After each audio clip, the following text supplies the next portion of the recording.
It's the Unnamed Indie Comic Show with Skip and Ash, featuring firepower and east and west. Comic Show with Skip and Ash, featuring firepower and east and west.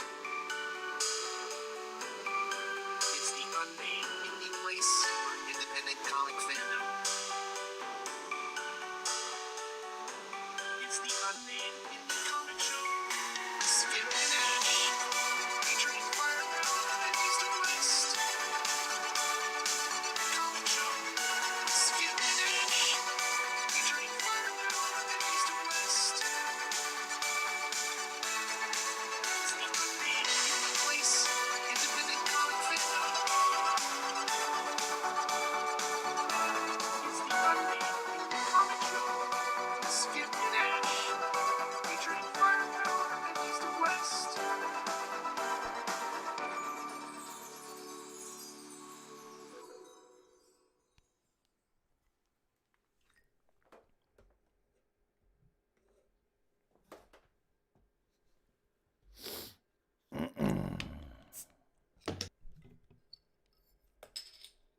Three, two, one.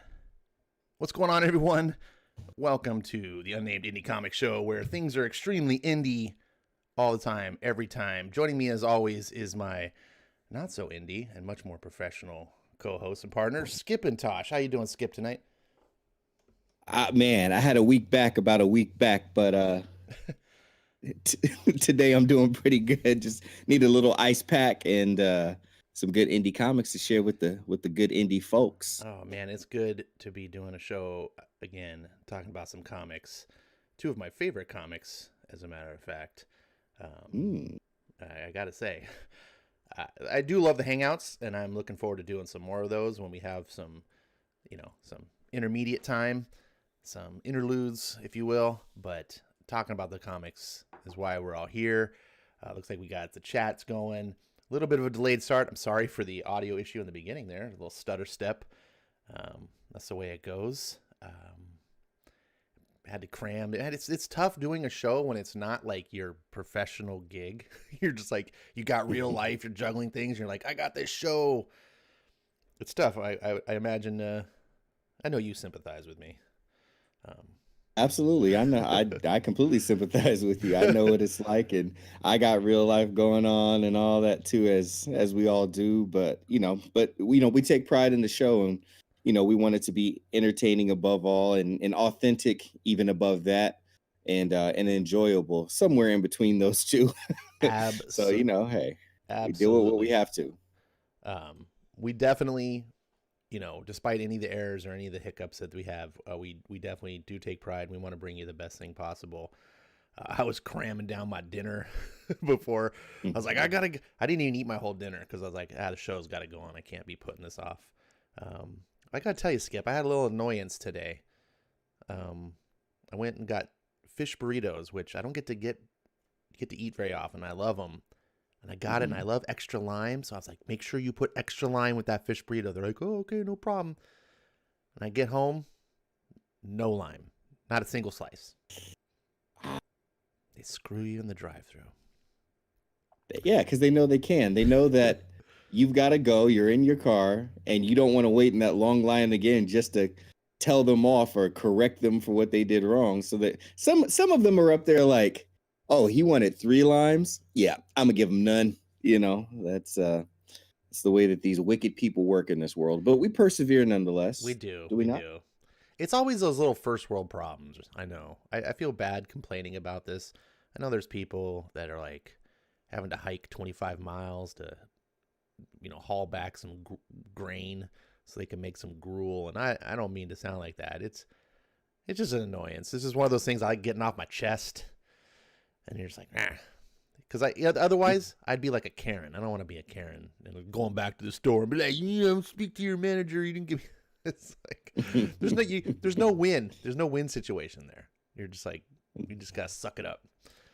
But pretty much. I did. Fortunately, there's a bright side to the story, is I had some lime left over. And I did a tequila tasting a few days ago. online naturally, since everything's COVID. You can't actually participate in things in real life. But we had some lime, and I was like, great. So now I'm popping open a Corona Familiar. Popped a little slice of lime in there. So cheers to you, my buddy Skip, and all you guys listening in. Let's talk about some indie comics. What are you drinking tonight, Skip? You got some tea going on tonight? I was close to doing the tea, but I got my window open.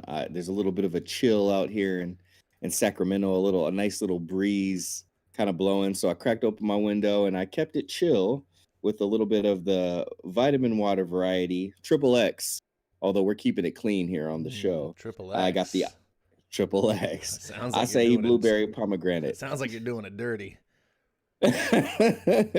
Well, I mean, hey, I can only speak to some of the things that happen in some of these indie comics. So maybe later things might get maybe double X. Oh, but I don't know if it'll get triple X. I don't judge. I don't judge.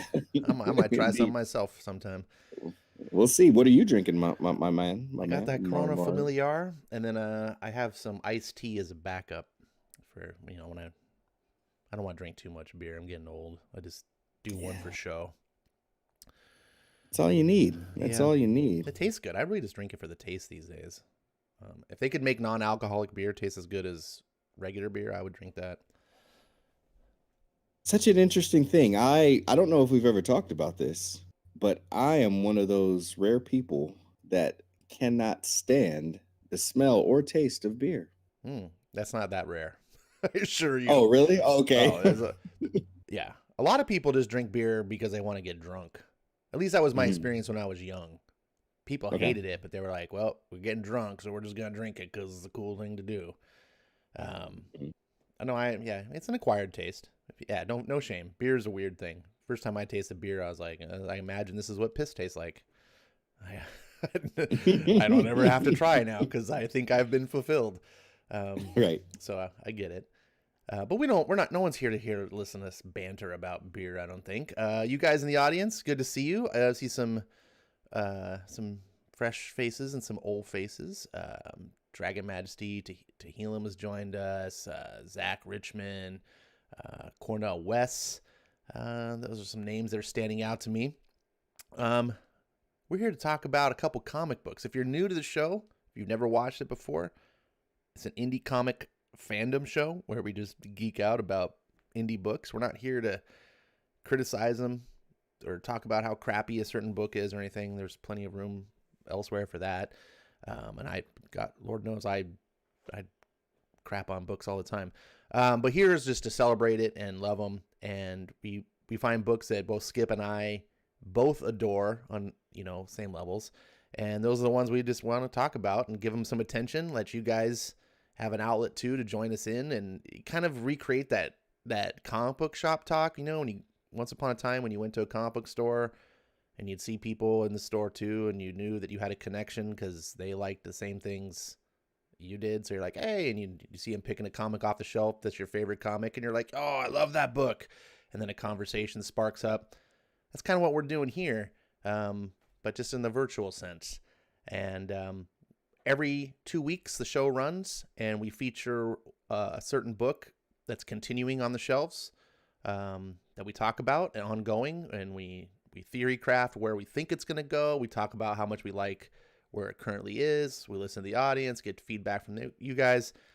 And then the second part of the show is based on a comic of yesterday that, has already come and finished its course, but it still lives on in the world of trade paperbacks, and you can go back. And part of the reason why we decided to do that section is because some people are, I don't want to say dismayed or discouraged, but there's some excitement to buying new books because everyone is discovering it at the same time. You're not jumping on the ship late, and I think, at least for me, that's one of the big allures of getting that comic. It's out today. No one else has read it. I'm going to be on the discussion and not jump in on a book and be like, oh yeah, everyone read that 10 years ago. And when you're like all excited, like, oh, this book is so great, I love it. And everyone's like, yeah, we already read it. Shut up, Ash. So here's a time where we're going to go through a book. I've never read our second book, which is East of West. And hopefully you guys haven't either, and you get to discover it for the first time with us. Or if you have, you may have forgotten stuff. It's may have been a long time ago, and you get to rediscover it. Either way, we'll celebrate it. And that's the whole kind of point of the show. And we may talk about other books here and there. Skip, I do have a book that I want to talk about a little bit. That's not on the normal features. Should we squeeze that in after Firepower? I mean, why not now? Why not now, he says. All right, well, I don't have any pictures prepared for it, but I can just tell you, and I don't want to go too much into it. Maybe later we'll have a feature of it, because I'm encouraging Skip to try it out and read it, and hopefully he likes it too. But it's a book by our boy Mark Miller, a.k.a. Mark Millar in some circles. The guy over there sold all of his soul to Netflix, and makes comics that are being made into TV and movies now. And it's called Jupiter's Legacy. There's a TV show coming out. I thought it'd be a good thing to do is read it live on my Storytime live streams that I do twice a week. And I had heard it was good. People are like, "Oh, it's really good," you know. I was like, "Oh, okay, I like Mark Millar, and I've read a lot of his stuff, and I'm usually impressed. I can't remember reading any of his and walking away and being like, "Wow, that stunk." At the very least, I might walk away and go, "It was just pretty good." But this blew me away. It's art by Frank Quitely, which I know not everyone loves his work. I was one of those people once upon a time too. I looked at it and I was like, "What's the big deal about Frank Quitely? His art looks really scribbly. Like it doesn't have those. I like the clean lines. You know, I'm a Jim Lee kind of kid. You know, but it grew on me. And the art in this book is amongst the best of his work I've ever seen. And I know Mark Millar has a reputation for writing a lot of dark material, and the stuff is dark. Mark's not telling a hopeful Silver Age DC style story where it's just like he's not. Mark always brings that real world edginess to his story. But in this particular case, it's not only that. This isn't. We're not reading Kick-Ass here. We're not. What's some of his other grimy stuff? You know, Wanted, Nemesis. I'm trying to think of other books off the top of my head. Here has some of that darkness, but it also does have that light, some of that hopefulness, that optimism of yesteryear, of the golden age, because the premise is that it's golden age superheroes who once upon a time made the world a better place, and now they're kind of growing old, and they've had kids, and now their kids are the legacy. And the story is very thematic about culture and like old money versus new money type of thing, or actually a better analogy is the children of wealthy people. You know, you see it all the time. You know, when someone has to make their money themselves, when they're a self-made man, they maintain a lot of that integrity. They remember where they came from, but then you see their sons and daughters who've never known anything but a really rich and privileged lifestyle. It's very popular to explore these themes in royalty, right? You know, the corrupt princes and princesses. That's tough to say. These themes have been explored quite a bit, but I don't think I've recall it much in the world of comics, which is an American mythology. And it's just something I gravitate to as a fan of capes. And so seeing that, I was like, okay, and I was kind of familiar. I knew what to expect. Okay, look, the kids of the heroes are a bunch of drunkies and drug addicts, and they're decadent, and just all the things that you would expect, like the children of Hollywood movie stars to be like. It kind of explores that, but it doesn't only do that. That's just where it starts, and you're like, okay, where is this going to go? And true to form, Mark Millar doesn't just stick to one single trope and just drive it into the ground. He surprises you here and there. He takes characters on an actual journey and shows you, hey, it's possible that just because you are one of these, you know, sick and twisted, you know, delinquent kids, that you can't have a quote unquote come to Jesus moment or reform your life or do things, right? And sometimes it also explores the aspect of the older generation looking at the younger generation and just being like, huh, those young kids, they don't know nothing, like it's common to do. We make fun of the millennials in my generation, we just do that. And so it kind of plays fair both directions. Neither generation is perfect. Every generation has to have that growing up moment. And I just was really surprised at where this story went. And there's a character in the book that just made me want to jump up and cheer because it was so cool. Like because I'm unabashedly love true heroes, like the goodness, the purity of heart hero, like Jonathan Kent or Deku from My Hero Academia. These characters that are they just have a heart of gold, and they haven't ever gotten a chance to be corrupted or anything. And there's a character like that in this book. And I don't know. I don't want to spoil anything. Jupiter's Legacy is in 4 different miniseries, and it's gotten renumbered throughout the time. Like they did Jupiter's Legacy, then they followed up with a sequel, Jupiter's Circle. Then they did Jupiter's Circle 2, and then Jupiter's Legacy 2. Think of it like the Star Wars prequels, right? Jupiter's Legacy is the original. Jupiter's Circle is like doing the prequels. So it goes back in time and tells the story of the parents back in the Golden Age days when they were doing their stuff. Well, in the trades, they renumbered it and they renamed them all to just Jupiter's Legacy, Volume 1 through 4. So it starts off with Jupiter's Circle, which is technically the second volume.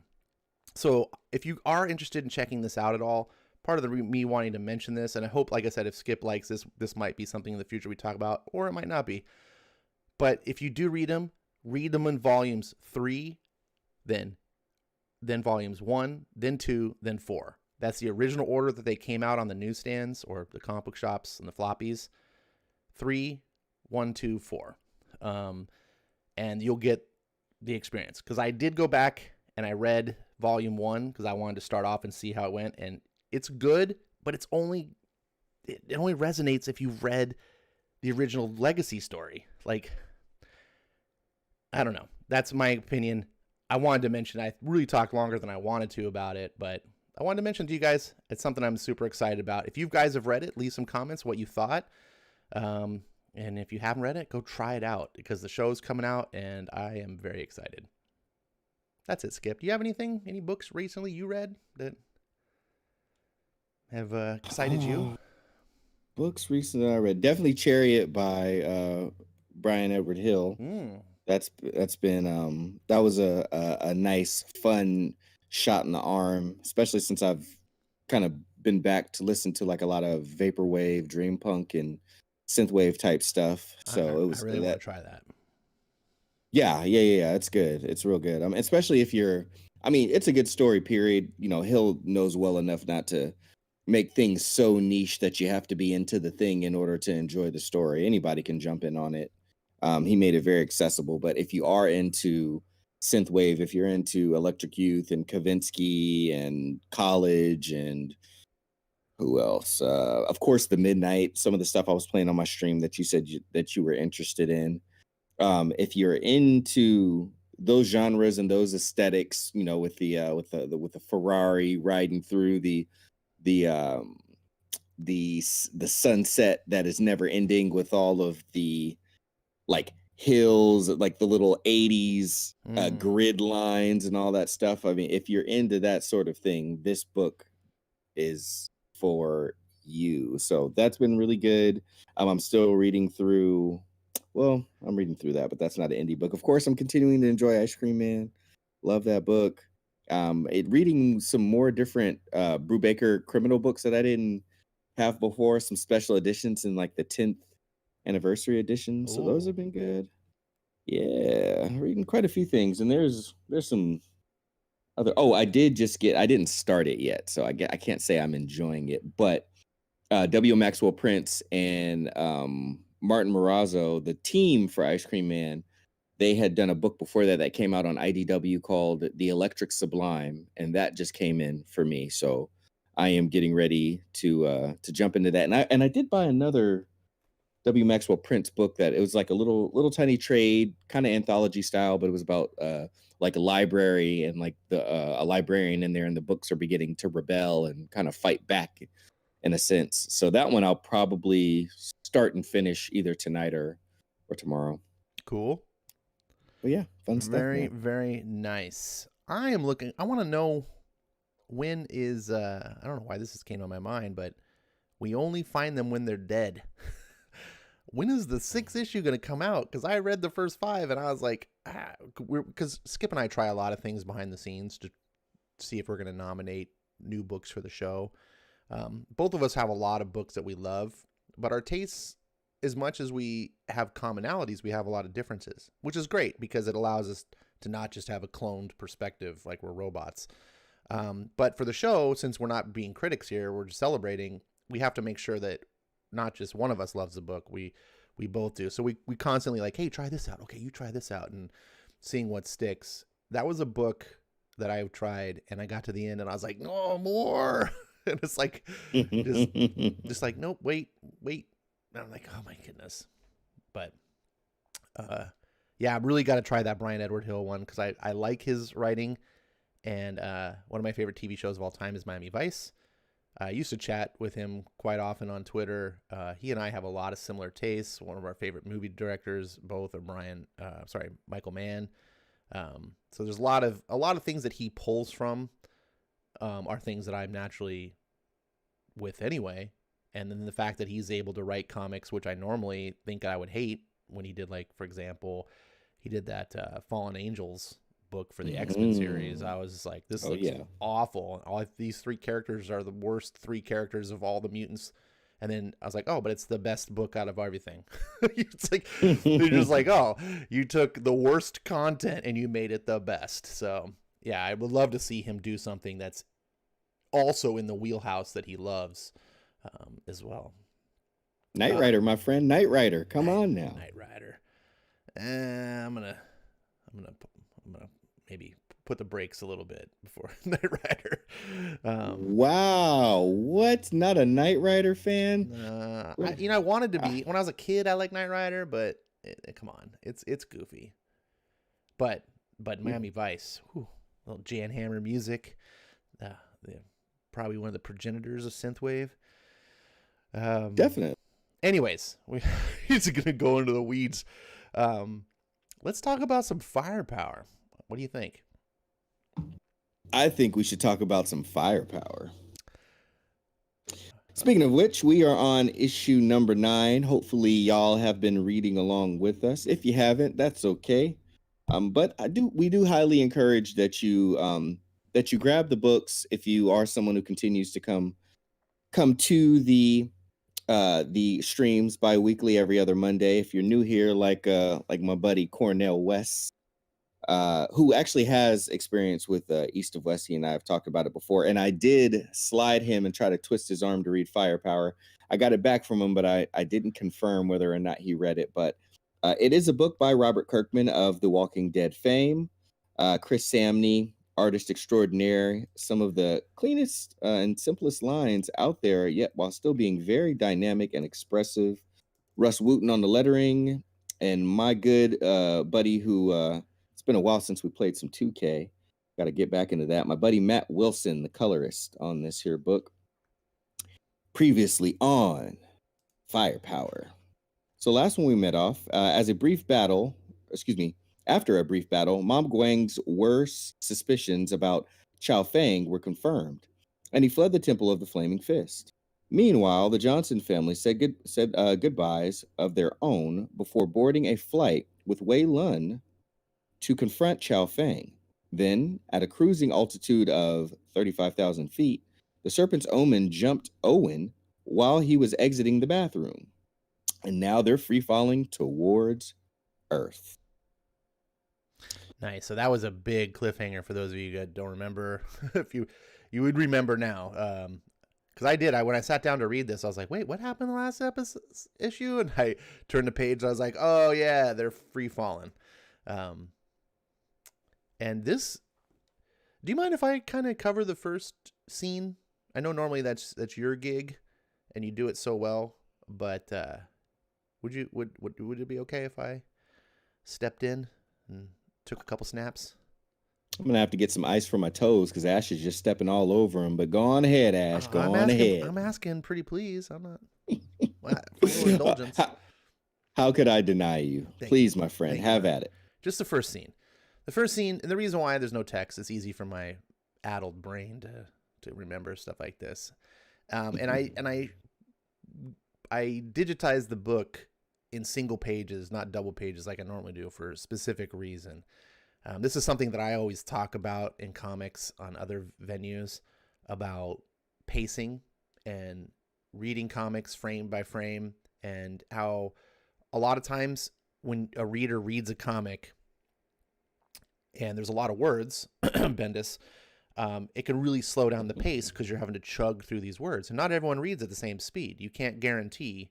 Everyone can look at a picture at the same speed, but reading a lot of dialogue or narration, some people can blast through it. Some people are slower at it. You never know. So you can't control the reader's view. But there is a similar problem like that with silent books too, because some people just are used to just going as fast as they possibly can, panel to panel, and they're only slowed down by the words. The words act like speed bumps. And I've seen this criticism a lot when, like, every once in a while a silent book comes out and then people get all mad. They're like, I paid $4 for 2 minutes of entertainment. And it's like, well, if you took 2 minutes to blast through that, you went way too fast. So obviously it's your money. You read your comics however you want. I'm not going to tell you, but I suggest try to discipline yourself and follow the panels at a beat. That beat should work in such a way that you spend the same amount of time on every page. Meaning if there's 4 panels on a page, you spend as much time on all 4 of those panels as a page that has 1 panel, right? And so once you start doing that and you discipline yourself, and a good writer and artist team also knows what they're doing, you will get into the rhythm and the beats of the storytelling. And Kirkman is so good here. He did this in the original trade paperback, which is where you should start Firepower, and he does this again here. So we see in the plane, they're falling. This is where we left off. We already know. And it's just then panel 2, I forget her name, the Venom chick. She's grabbing a sword. She's attacking them, and they're just falling. And the reason why I didn't want to show you 2 pages, because I love how Kirkman waits. Boom, the big reveal. He blasts her with fire. This is a very important technique in comics to not show this right away. Like, you turn the page and it's like, oh, the reveal. It doesn't have to be something major, but not knowing what's coming is what keeps you turning pages. Then still falling. We get a nice choreographed fight in the air. She gets blasted away, but you know, doing the skydiving, I don't know what you'd call it, techniques or whatever, so you free fall. They come back together, and it's another fight. And again, it's pretty well choreographed. You can actually follow how the fighting is going. And Owen pretty much realizes the only chance that he's got is his firepower. And you see him warming it up again. And then boom. But this time, we knew it was going to happen because the last page, we go back, we saw it. And so, wait, he's going to do it again. Yep, it's a fireball, but now another reveal. Oh, she turns to snakes. And we see the surprise on Owen's face. And he's kind of excited. He falls through him. And then he's laughing. Snakes don't fly. And I love this expression. He's just, he's like, when he realizes, I don't fly either. And now he's falling, and he realizes, well, he doesn't have to worry about the instant threat, but he does have to worry about hitting the ground. And true to form, like we probably all suspected, he's probably going to try to use his firepower to stop himself. So he blasts it, just like we expect. And then we see he's coming down, and he's blowing back up. Wait a second. Except gravity once again takes its toll, and he starts falling again. And he's throwing fireball after fireball to try to save himself. You can see the panic in his eye in the last frame. What's he going to do? And then we get the Luke turn off your targeting computer moment, like he meditates. And I thought this was a great 2-page spread here. He's meditating on his life. We see flashbacks of different times of him training in the temple, his American family, his kids growing up and everything. And when you read it without me talking over it, it's much more emotional. And he focuses and he throws the fireball, the end all fireballs, and basically decelerates himself enough to allow him to crash without completely murdering himself. So that is the end of the falling out of the plane sequence, which was pretty long, but also could be pretty quick if you just blasted through it. And I hope all of you who read this took your time to go beat by beat, just enjoying it. Again, like I say all the time, it's like music. If you speed up the music, you might end the song faster, but you're going to ruin it. What did you think about this scene, Skip? I really enjoyed it. I'm one of the. I really, really, really appreciate. And I don't know. It's almost, I don't know, for lack of a better term, almost like a fetish. I guess I like storytelling with no words. It's so common that the words are there, and the words obviously help things along and put things in their proper place, and give us a lot of the information that we need. But so much information is just within panels alone, especially when you have master storytelling illustrators like Chris Samney. So, and I also love the relationship that Samney and Kirkman have. Kirkman, since the beginning, since the prelude, seamlessly takes his foot off of the gas, or maybe off of the wheel, let's say, and allows Samney to drive. So you really do feel like this is a collaborative, storytelling effort on the behalf of both of them. So again, for the story portion to be there, but a lot of the dialogue to be removed, and of course they're in the air anyway. It completely makes sense that no one's going to be talking. They likely wouldn't be able to hear each other very well anyway. So the action takes place. We get to see what happens, and I just love. I like as it was going, and I was just like, okay, I got to suspend disbelief here for a second, like for real, because this dude's falling through the air and throwing fireballs. But I kind of expected that as he started to throw a few of them, and then when he closed his eyes, meditated, and he had to pull from all of the things in his life that he finds dear and that he cares so deeply about and inspire him. He lit the biggest fire inside that we've seen thus far, and let out the biggest fireball that we've seen so far, and it was enough to push against gravity, with the stream of force, and allow it to kind of break his fall. And I think if the part wasn't there about him having to meditate on the things that he loved so much, I don't think it would have went over as easily with me. But it really did hook me, the fact that he had to not think about his kung fu or how good he was or all of that stuff, but really think about the things that lit a fire inside of him. And from there, he was able to release it, and it saved his life. Could not have said that better. 100% agree. Well said. Thank you much.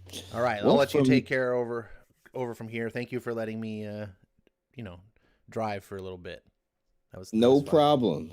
You got it. I'll send you the bill for the gas here in a little bit. So, I mean, even though the firepower and the fireball broke his fall, this dude got knocked out cold. Let's be very clear. So when he comes to, finally, he has a figure standing over him, and he's in a place where we can see he's getting, very good care. And he says a name, which is Chin Zul, and it's kind of a flashback to the prelude when the last time we saw this character, Chin Zul, there was an attack on the Temple of the Flaming Fist, and it was the Scorched Earth clan. So he is receiving care from the very member of the clan that he was warding off last time there was a big gang battle, basically a clan versus clan battle. So they were talking about, they got some information going back, a little bit of dialogue, and he brings up Ling Zan, And Ling Zan was the woman that he had fallen in love with when he was at the Temple of the Flaming Fist. Of course, if you look back at those panels, Ling Zong was in one of those panels when he was thinking about the people that he really loved and that inspired him. Mm-hmm. So we find out that Chen Zul is the father of Ling Zan. So that really sets Owen off. Owen's like, hold on, wait, what? So they take a trip around the temple. They're talking about it. Chen Zul is just talking about how he's proud of the community that he's built. Owen's looking at his chest, looking at the scorched earth tattoo, and basically just saying, I thought that you were coming after me. Like, I thought that you were gonna hurt me. I mean, really, at any time you could, truly. So, expressing how he's having feelings of, distrust, and he's kind of in that strange in between place. And then, of course, he hears Dad, and his family's there. So, Chen Zul had also gotten his family and brought them to their place as well. Of course, he's looking at his wife, and after his kids show up, they need to go and have some time to level. Of course, his wife didn't appreciate him leaving the plane. Yeah, and the way that he did, she probably thought that she was going to be scraping that guy off the ground with a spatula. But he talks about how that wasn't part of the plan. He was really just trying to get the serpent's omen off of the plane, and she ended up pulling him with her. And she's like, hold on, wait. You thought she was going to shoot out lightning? And he's like, look, babe, I can shoot fireballs, people bursting into snakes. Like, can't count anything out these days. And she's like, all right, that's fair, but do something else next time. make a better decision that doesn't cause me a heart attack. They go and they grab Owen and let Owen know that Master Wei Lun is there as well. So he goes to see Master Wei Lun. He's got a new getup on. He's got some clothes that matched. I guess I just kind of felt a little bit of a violation. I guess they measured him while he was sleeping. I'm like, look, man, like, don't touch my waist, okay? Don't touch around my hips while I'm unconscious. That's a no-no. And sure enough, as they're just kind of talking, and Owen's trying to tell Master Wei Lun that the serpent's Owen bursts into snakes, and even Master Wei Lun is like kind of not believing that, even though he was protecting a dragon back at the Temple of Flaming Fist. A gong goes off. They say that there is a perimeter alarm, and they may be under attack. You know what? This is kind of one long scene. Just from that alone, right there. If we take a break for a moment, how did that scene kind of come across to you, Ash? I think you should go one more page. Okay. So if I go one more page, I should probably go two more pages. All right. Well, then don't. Okay. We'll go back here to the beginning. Sure. This is actually a couple scenes you went through, but they really kind of bleed into each other really well. Yeah. So I like that he wakes up in bed. We got a mysterious guy. Who is it? Oh, it's Chen Zul, and I really like the expressiveness on the faces. I gotta hand it to our boy. I'm blanking on the name of the artist all of a sudden. Chris Samney. Yeah, I don't know. I gotta hand it to him. He really helps us tell the story just visually. I can see. I can see the grogginess and the question on his face, like, what? Zul, what? And then he starts telling him, look, she's my daughter. And you see like light bulb, ding. Oh, wait a second. And this whole scene just plays off so great with such a minimalistic amount of text and dialogue. Wait, where am I? And that's where we kind of get, this is where it kind of blends in, because we fast forward a little bit of time and it's, we're at the Temple of the Scorched Earth. We're at the other place. We have never seen this, to my knowledge. I don't remember us ever seeing the actual. So it deserves a nice full page spread. Boom. Here's what the enemy temple looks like. That's where he's at. And I took this away to be not a tattoo of the Scorched Earth. I took this to be a scar from Owen that they have met before. Okay.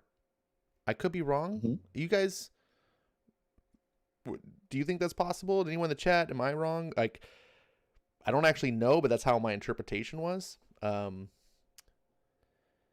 So they have the dialogue and stuff, and I thought this was a cool scene because we knew that his daughter was Owen's first love, and when we see the dad, I was like, oh my god, is that her? And then it's like, oh, it's his kids. Like, that was a really cool page flip for me, and I didn't expect his family to be there. Like, how did they get to the? But apparently someone took them there.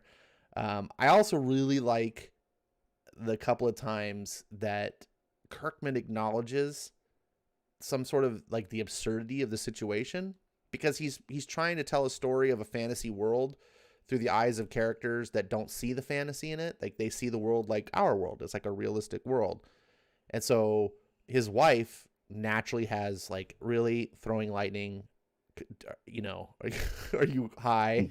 And he has to respond. He's like, what? Like, and I love that expression on his face too. He's just like, what? I throw fireballs. Like, really? We're gonna think lightning is off the table? And then of course she has got, just nothing to say, because that's true. And it's one of those things that I think is good sometimes for the writer to put in, because sometimes we as a reader go, that seems absurd, and the characters are our eyeballs, right? They're our viewpoint. And if the characters don't acknowledge some of the things that we see as absurd, then we find it hard to reconcile that. But if the characters go, yeah, this is silly, I agree, like, but, and, oh, okay. And so sometimes we go, why would someone not, it makes us go, why are they having this reaction, or why are they not having this reaction? And I think Kirkman does it twice here, actually. We get to suit it up, and when he's talking to his master, and his master, even like you said, he's like, no one turns into snakes, Owen. And then Owen has to be like, really? Over everything you've seen, you think that that's impossible?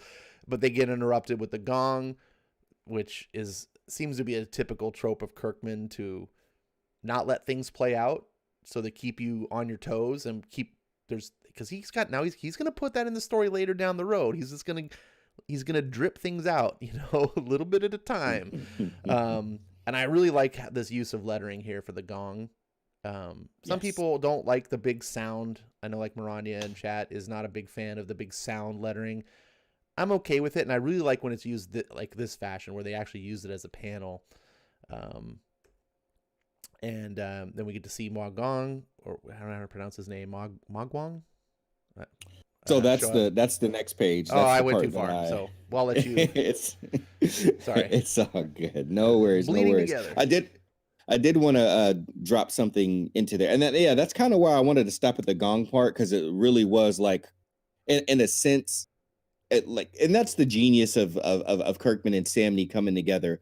There has to be like markers of places, and that was a page turner, right? So that's kind of like a marker, like the next suspenseful thing will happen after you turn that page. So I agree with you that it was a very good use of the gong.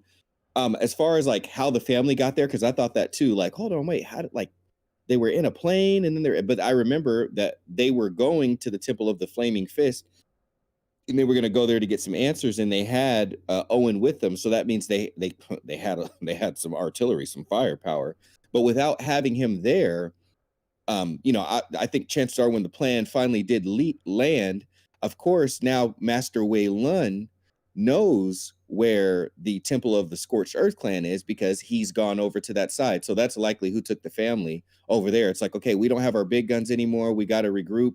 Let's go to the Scorched Earth place. That's going to be the safest place for me to take Owen's family and for us to wait. Oh, okay. Hey, they've already gotten them there. Okay, cool. So Right. Makes sense that that's how the family ended up getting there. Now we end on the gong, and we flip the page because there is a perimeter alarm, and we see that a little tiny boat has come up on shore, and it's actually Ma Guang, who the last time we saw Ma Guang, he was facing off with Chao Fang at the Temple of the Flaming Fist, telling Chao Fang how he's changed, how Ma Guang is glad that he is no longer basically under the tutelage of Chao Fang, and didn't fall for his seductive ways and talk. So now that he's left that fight, he's actually come over to the Scorched Earth clan's temple on the island, Owen is kind of refreshed to see him and says, "Welcome to the party." And then we go from that scene. That's where the scene officially ends. And then we go over to the next page and we go back to Chinzul speaking to someone off in the distance. And I want to quote him here. He says, "It was nothing, merely a new arrival. Everything is falling into place. You should go see for yourself." And then we see someone off panel say, "You know, I can't do that." Chinzul says, "Can't or won't? This isn't like you. I've never known you to be timid. You can't cling to the shadows the entire time he's here." The person off panel says, "There's too much at stake. If we don't win the battle tomorrow, all is lost. We can't afford the distraction." And then we flip to the final page and we see who it is. "Owen can't know I'm alive, Father. Not yet." Dun, Sure dun, enough. dun. Done. Yep. So Owen's first flame, pun intended, Ling Zong, never died. She was alive, which I do want to say that was a prediction I had when we were going through the prelude. I said we never saw a body, so I'm not convinced that she's not alive anymore. Yeah. And sure enough, here she is, alive and well. That was a good guess. It really threw me to be like, Kirkman introduces this character, makes her kind of special, and just dumps her. Like, we don't even see her die. Like, we just hear that she died, right? We never even got to see, like, battle. Like, she went, like, it was one of those things. But she'd been gone this long. We're on issue 9. Yeah. And, that's counting the Prelude graphic novel, which is 8 issues worth of comics. So technically this is like would be issue like 17. Right. So I kind of figured we'd see her again. I didn't expect to be like, boom, right now, here she is. So yeah. And she's not bald anymore. Nope. She got that beautiful long flowing hair going, making her look even cuter than she already was. So, and of course, like all of the implications, right? Like, not only is she alive, but she's on the same island, probably only hundreds of feet at most away from Owen and his wife, who he met after meeting her, and Owen's kids, because he's had children and all of that. So, along with the betrayal factor and that she lied, and I don't remember if it was revealed that where her family lineage was from, which also makes it interesting because, as Master Wei Lun had said way back then, Owen's family had been part of his not his adopted family that we've seen throughout the issue 1 till now, but his biological family were part of the Scorched Earth clan, and come to find out now, she's part of the Scorched Earth clan, and that was her father who Owen had to throw the fireball at. And I do agree with you, Ash. It wouldn't surprise me at all if that is actually a scar that he has. So his chest has been scorched by the firepower. But like all of those things, that's a lot of complexity. Those levels and those degrees of separation can not only lead to some very interesting battles, but now we have to have new lines that are drawn, new boundaries that are drawn, and that only leads to additional drama. And all of that is stirring up. There's some immediacy because also she says the big battle is tomorrow. So now there's this big imminent battle, and we ain't even seen the damn dragon yet, Ash. What's going through your mind? We have not. There's so much going on here, and my first thought is, didn't Kirkman do a crazy love triangle thing with the sheriff and his wife, Rick, and then his partner, and the whole like, I thought Rick was dead, so then the partner hooks up with his wife, and then Rick's actually back from the dead. And so part of me is a little bit going, are we please don't say we're gonna see this, like, because now he's there with his wife and she's here, and I don't like love triangles, so I'm hoping it doesn't go that way. But Kirkman always tells really good stories. It really worked for Walking Dead because Walking Dead was a horror. It's like everything is supposed to be kind of off-putting and like tragic and just be like, doesn't the world suck? Like this is more of an adventure. It's a fun family story. I don't know where he's going with it. he hasn't let me down yet. 17 issues worth of content. I really do want to know about the dragon. I don't want it revealed too soon though either. I'm happy with this being. I would be happy with this being drawn out for 100 and what was it, 93 issues that Walking Dead went. 193. Yeah, I believe so. Like, I think 160. No, 193. It was 193. Yeah, okay. Yeah. So I don't think it's going to go that long, but I would be happy because especially at the pacing it's going, I don't feel when I'm reading this that like everything's being dragged out. I feel like every issue I'm getting entertainment and excitement. So I don't want them to stretch it. I just would love it if there was that much story and content to just keep going and, don't throw the dragon at me if you don't need to. Like, I can wait. You've got tons of stuff. I want to know what's going on with the Scorched Earth, right? When we get the beginning of the story in the prequel, it's like the Scorched Earth are the big bad guys. But yet now we see that, what's her name? These names are so hard for me to remember. Yeah, Ling Zhang. Ling Zhang is Yeah. part of the Scorched Earth. Her father was. Owen's family was. We knew that, but we thought that was kind of a hook that like, oh, your parents were part of the enemy. And then we find out now his master's now part. Like, how many people of the Flaming Fist were actually Scorched Earth? And like, I want to know what's this relation? Like, how did these two factions form? Why are they really against each other other than the fact that they just ideologically oppose each other? I want to know. There's a lot of answers there that I think Kirkman can still explore and reveal and, find out fundamentally what is the difference. Why are these characters switching sides? That sort of stuff. And I think that there's more besides these two factions as well, because the Serpent's Omen clearly seems like it's something even outside of Wei Lun's wheelhouse. Like, he doesn't know everything. And I take that from the whole, people don't just turn into snakes. So I think there are things out there that even he's not seen. And that opens up for even more world building and things that this story can go, which I think will just make it more exciting. This was an action-packed issue for me. This was a great example. It wasn't a silent issue, but like feels like half of it was. And it felt like a great use of that. I'm so refreshed when I can see good writers and artists work together and not rely on dialogue to carry every panel. There just doesn't have to be talking in every like everything that's happening, someone's talking.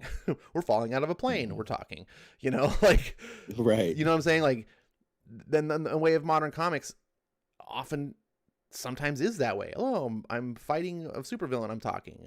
Stop fighting a supervillain, I'm talking. I got taken to the hospital, I'm still talking. Like, there's always there has gab. That's what I'm doing right now, but I'm not a comic book. Yeah, that's a beautiful use of the flame pun, by the way. I have to bow to your pun supremacy. Well, thank you, sir. One day I can only hope to be so good. I will train you in my pun ways, my friend. I mean, hey, yeah, I mean, there, of course, this could go longer. I mean, the Serpent's Omen thing, I got a feeling that kind of ties more into Chow Fang and some of the things that he was hiding from Wei Lun and maybe practicing some dark kung fu, majestic arts and whatnot. And of course, like the family lineage, I don't really mind love triangles personally. I just don't want Owen to be like the sister of Ling Zhan, because that'd be a little too Luke and Leia-ish for me. Yeah, obviously, and then his family coming around. Trust me, dude, I'm getting to the point now. Like, I thought it was silly at first, but now I'm really starting to side with the fact that Owen's father is the dragon. Yeah, Owen's mom had sex with the dragon. Find out in the prequel, Dragon Power by Robert Kirkman and Chris Samney. This one's XXX, like the drink I'm drinking. That would be that's a pretty wild theory there, but it could be pretty cool if that turned out to be the case. Indeed. Hey, shout out to Zach Richmond in the way by the chat. He says Skip is the pun-isher. That's Nice. pretty punny, my friend. I like it. Oh, holy. Okay, and then here comes Maranya. Don't get me started. It will be an a pandemic. Oh gosh, we have opened up the pun gates here on the Unnamed Indie Comic Show with Skip and Ash. Before we move on to our next bit, Ash, anything else you want to acknowledge in the oh my goodness, here we go. Skip, aka Big Punny. Oh, Cornell West. Look, see, he comes and he blends right in with the rest of the crew. We already see. Ash, before we move on to the next segment, anything in the chat you want to acknowledge? Any closing thoughts on the fire of the power? The comic leads off that we know there's a big battle, quote unquote, tomorrow. That means, I'm assuming next issue we're gonna get the big battle, or we're gonna get a Game of Thrones issue where it just sits around and has everyone thinking about the big battle. Which I don't want to open that Pandora's box. But speaking of Pandora's box, said Zach Richmond. That's two great minds thinking alike. I don't think Kirkman's gonna do that. He's not a guy who seems to write fluff. So what do you think is going to happen? Are they going to face the Flaming Fists tomorrow? And I'm just sort of thinking out loud. Like I was just leaving off like a trail. Like an open-ended thought that I didn't have an ending to. Sorry. It's all right. You'll be better at ending things than Bendis or oh gosh, I had another pun because Bendis can't like you should take the end out of Bendis's name because he can't end anything. But anyhow, this is not the Unnamed Bendis bashing show. Save Jimmy staying in the chat and not cursing us all. We're gonna find out that making things like imminent like that obviously lends to some additional momentum going, and inertia going over into the next issue. And chances, I don't believe it's going to be the big battle. I mean, this is issue number 10. And hey, right, that's kind of where I'm going. Is like doesn't feel like a finale. Game of Thrones. And by the way, Zach, I wasn't. And anyone else, I wasn't actually making fun of Game of Thrones. Not that most people care. I'm one of the few defenders. I love all the seasons of Game of Thrones. Not picking on it, but I did kind of go on that one episode of like, really. I love the episode. It was a good episode, but it just as a beat, you're like, we thought we were gonna get. Anyways, moving on. It's only issue 10. This is not the finale, right? But the characters are playing it off as if it is, which tells me that either A, Kirkman is ending this story early and hasn't told anyone, which could happen. I don't think that's the case. Or B, understanding writing that this is sort of a little bit of a red herring. The characters' expectations are not going to be met. Something will happen, but then it'll go a different direction. And it'll be one of those type of things like, we thought this was going to be the big battle, but something got revealed or someone got away, and now this whole new thing got opened up, and now I feel like we're going to get a change of direction next episode. I feel like something is going to be revealed, and we're going to have to be like, now we got to do this. Like,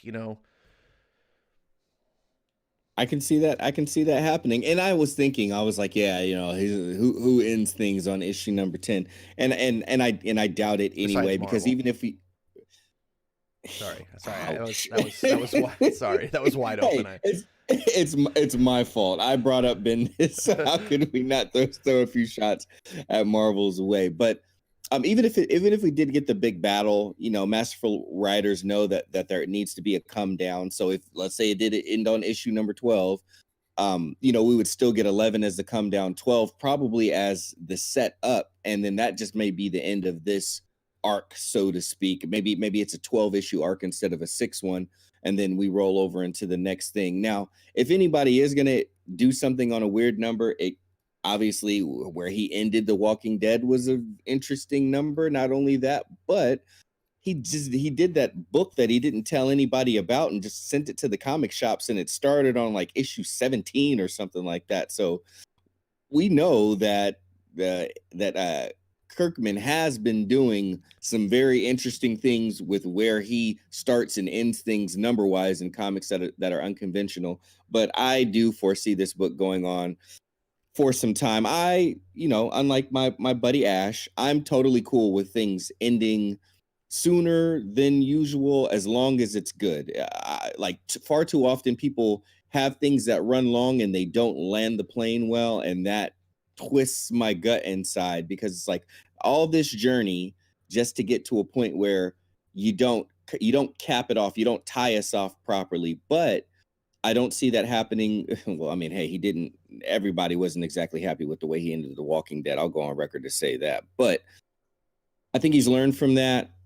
And I think that firepower will be something that does go on for a while. A lot of things are wide open and he can take it in different places. And it just feels, Ash, tell me if you feel this way. It just feels like he and Samney and Wooten and Wilson are just having too much damn fun to want to end the party at 8:30 p.m. I agree. They feel this book still feels full of ideas, and it feels like both parties are having fun. And if you guys buy the books, you get the letters page, but there's also this thing in the back, RC Coda. Let's talk about puns, Jesus. RC Coda. RC Coda, that's good. And they do this every issue where it's basically Kirkman and Samney having a conversation, and then they just give you the I forget what you call this, the typed out version. There's a term for it that I'm blanking out.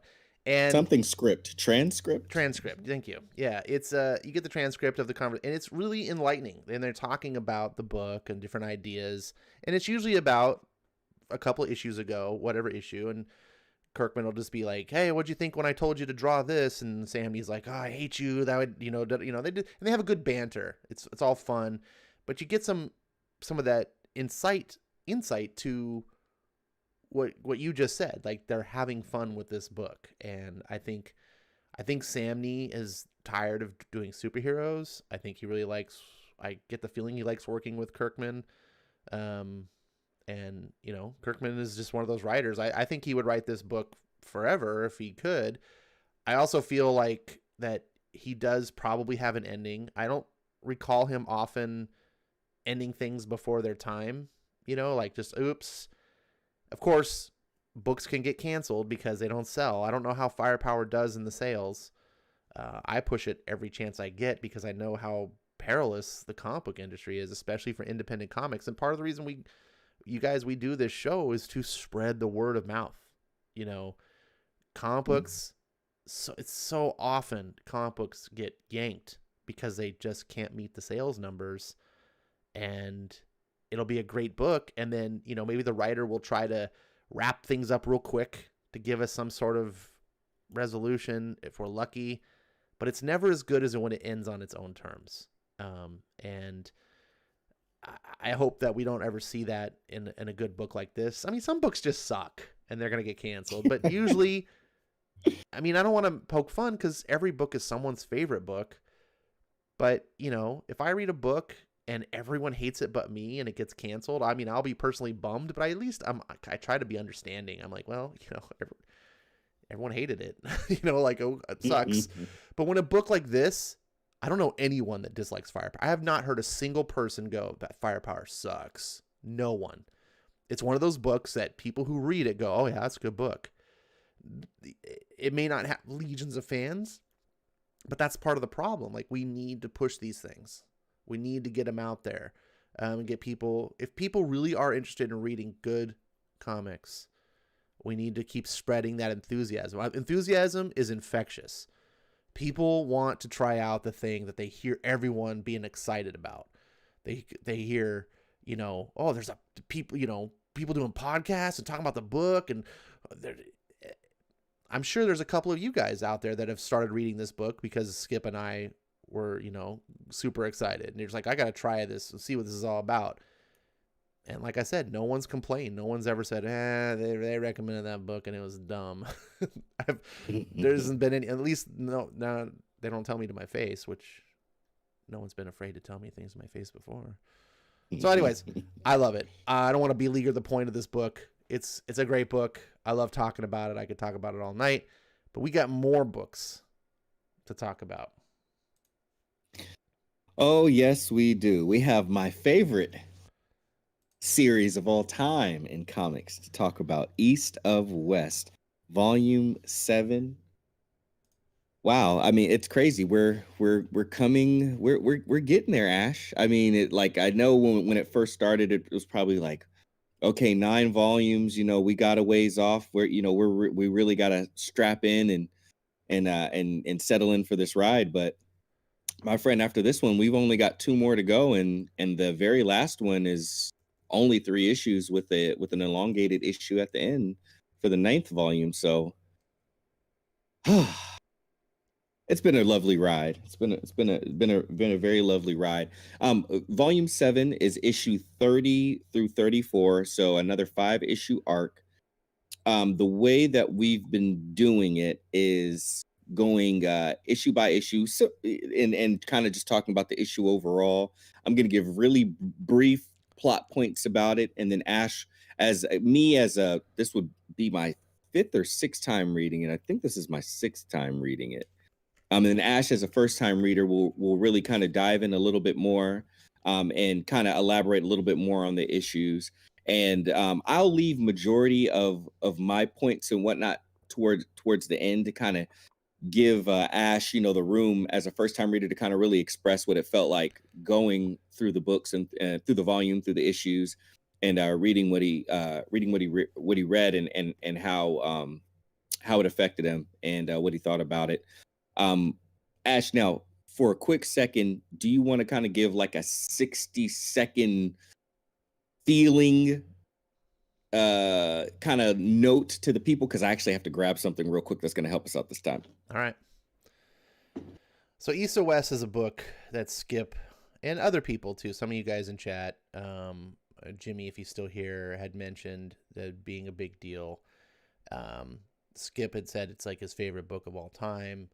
And I decided it was something I needed to try based on the fact that I had read Jonathan Hickman's House of X, Powers of X, and that was my first experience, I think, truly of his, and it blew me away. And I was like, I gotta try this. If it's at least 80% as good as House of X, Powers of X, this should be good. And Skip was like, it's even better. I was like, no way. No way. Now, it's different. It's very different. And it did take a little bit for me to warm up to. The art is not the kind of art style that I'm used to. Nick Dragotta is an artist that I've really come to appreciate, and I really love his work in this book. But he has a lot of weak points that, for me, they're not deal breakers, but they're just things that I'm disappointed in because he's not able to do some of the things that I wish he could, that I look for in art. But like I said, as this book has gone on, I've started more appreciating what he does do, what he does bring to the book, and forget about the things that I'm missing. And that it's minor things. I'm just quibbling. And Hickman, for his part, not that I'm a big Hickman expert, but House of X and Powers of X felt like a cerebral mind screw, and I liked it because it was like in a really good way, and it just kept blowing my mind. And then when you thought like, oh my God, and then you boom again, you're like, what? And I love that. I love hard sci-fi and big idea concepts, and Hickman was doing that, but it also felt very dry and clinical, which it was fine because the book didn't need to be anything else. And it did have its heartful moments, some of the best moments in comic books in recent years, like the death of Wolverine, and that was almost brought a tear to my eye. There was good moments, but they were very few and far between. East of West is a much more straightforward type of story for Hickman, at least. And what he's done is he's taken something that I'm not normally interested in. It's very ugly in many ways. It's very violent. It's cruel and brutal. The characters are almost all evil. Like, there's no heroes here. This is the apocalypse. This truly is the end times. And for me, I'm very much a character driven person. I like to root for a character. I often talk about heroes being a super important to me. That's in comics, or sorry, cape comics that are about heroes. I'm very fine. People were surprised I liked Ed Brubaker because of that, and I'm like, no, I like crime stories. I can Godfather, Scorsese, crime stuff. Like I can watch movies about bad guys, but they're gotta be, and they gotta be done right. Anyways, wrap this all up. Hickman really has surprised me as each volume has gone on. I found myself more and more sucked in and caring about what's going on and these characters. And I love how they're matched against each other and these plots and machinations. I still don't fully know everything that's going on, which is great because that's part of the point of the story. I don't fully know what the point of the message is. I'm trying very much not to bring in my own preconceptions of biblical end times, which this is thematically based on, because it feels like there's obviously some strong artistic liberties taken. And I don't want that to get in the way and be like, well, that's not what the Bible says. Like this is a world of fiction. So I'm trying to just go along for the ride. These characters, even though they're bad and they all need to die, they're still like, they're so flavorful. I just love seeing them on screen. They're so wickedly delicious. And I know that sounds really cringy to say, but I don't know how else to say it. That's all I had to say, Skip. I would go with wickedly delicious. I second that notion myself personally. On that note, here we are, issue 30. We are starting off. Yes, this is the beginning of year 3. Year 3 is the last year. I do want to make a correction here live on stream. It is 10 volumes.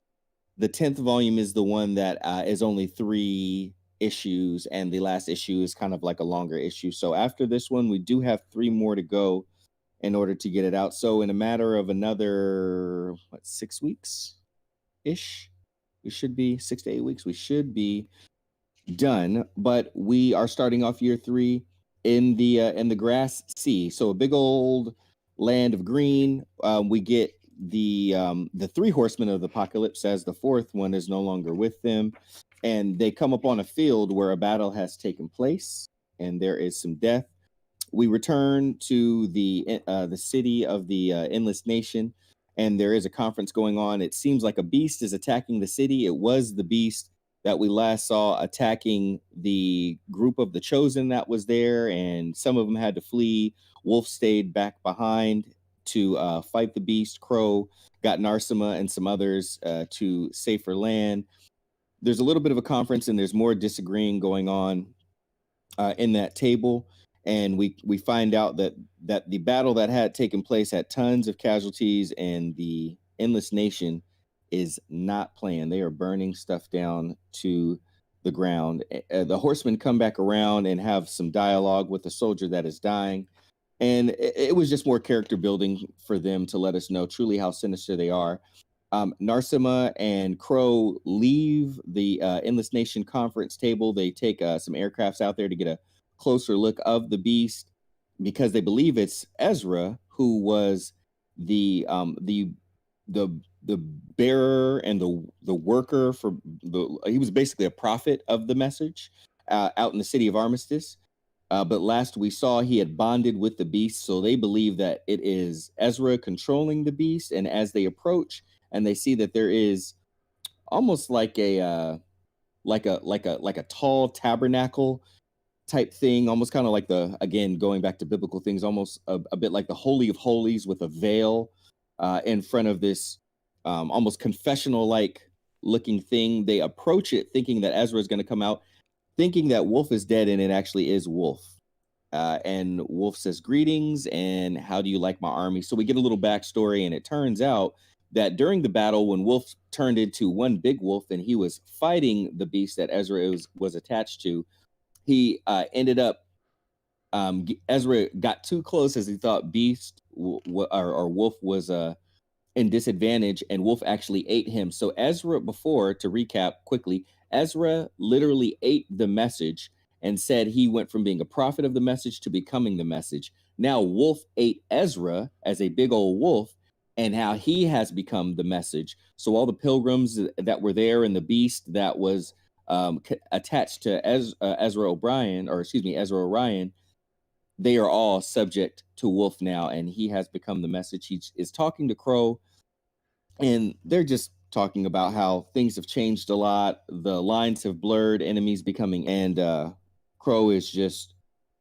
stating that all this is happening for a war to end all wars. So we are getting closer to this being all over as we enter the year number 3. Ash, what did you think about issue 30? I really liked it. And I've liked all these issues for the most part.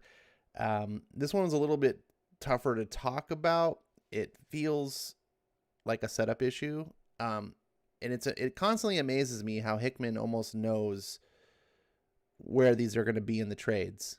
And so each issue has to be not only written as an issue of itself to have its own sort of ending point, but then it has to build up to a final part of an arc to then set up the next trade to then start and have that nice, and it works. He does that. So this one, we had the big fight at the last end, with Wolf and the Beast, as you will see in these pages here, the flashbacks. So we start off with the Horsemen minus Death, and they've now been transformed into their adult versions, and that it's just made them even more diabolical. They are truly just things of evil. And we get some scenes of them. There's this scene where they come up with this dying soldier in the desert, and he just wants water. And some of the dialogue is just like, sorry, can't do that. Not my nature. We go the other way. We do the other thing, and, they talk about, they're basically going to torture him. And, we find, so we going to start with your feet or your hands? And it's just like, it's so twisted. Here's this guy who's dying. He's been bombed to obliteration. And then these strangers show up and he's just like, can you give me some water? And they're like, nope, we're going to torture you. Why? Because we're just sinister and evil. Like, there's no other reason. They're just pure evil. And it's monsters. And this is sort of the horror part of the book to me that I kind of like. They're just wandering the world and wondering when they're going to actually going to take their action. Because right now they're sort of just being a menace in the background, but they haven't actually done anything big. And I feel like that book is building to that. We'll see if I'm right. It was surprising to see Crow leading. I thought there were some cool things, how they explained. I love this flashback in the fight and the Ezra just taunting him. And I love the familiar tropes that Hickman uses with all these people. They're always so quick to talk trash. They're so quick to just be like, ha ha, I got you, And I think the reason I enjoy it is because that's how I view bad people in the real world, right? When I get on, say, Twitter or something and I see a bunch of jerks behaving badly, this is their behavior too.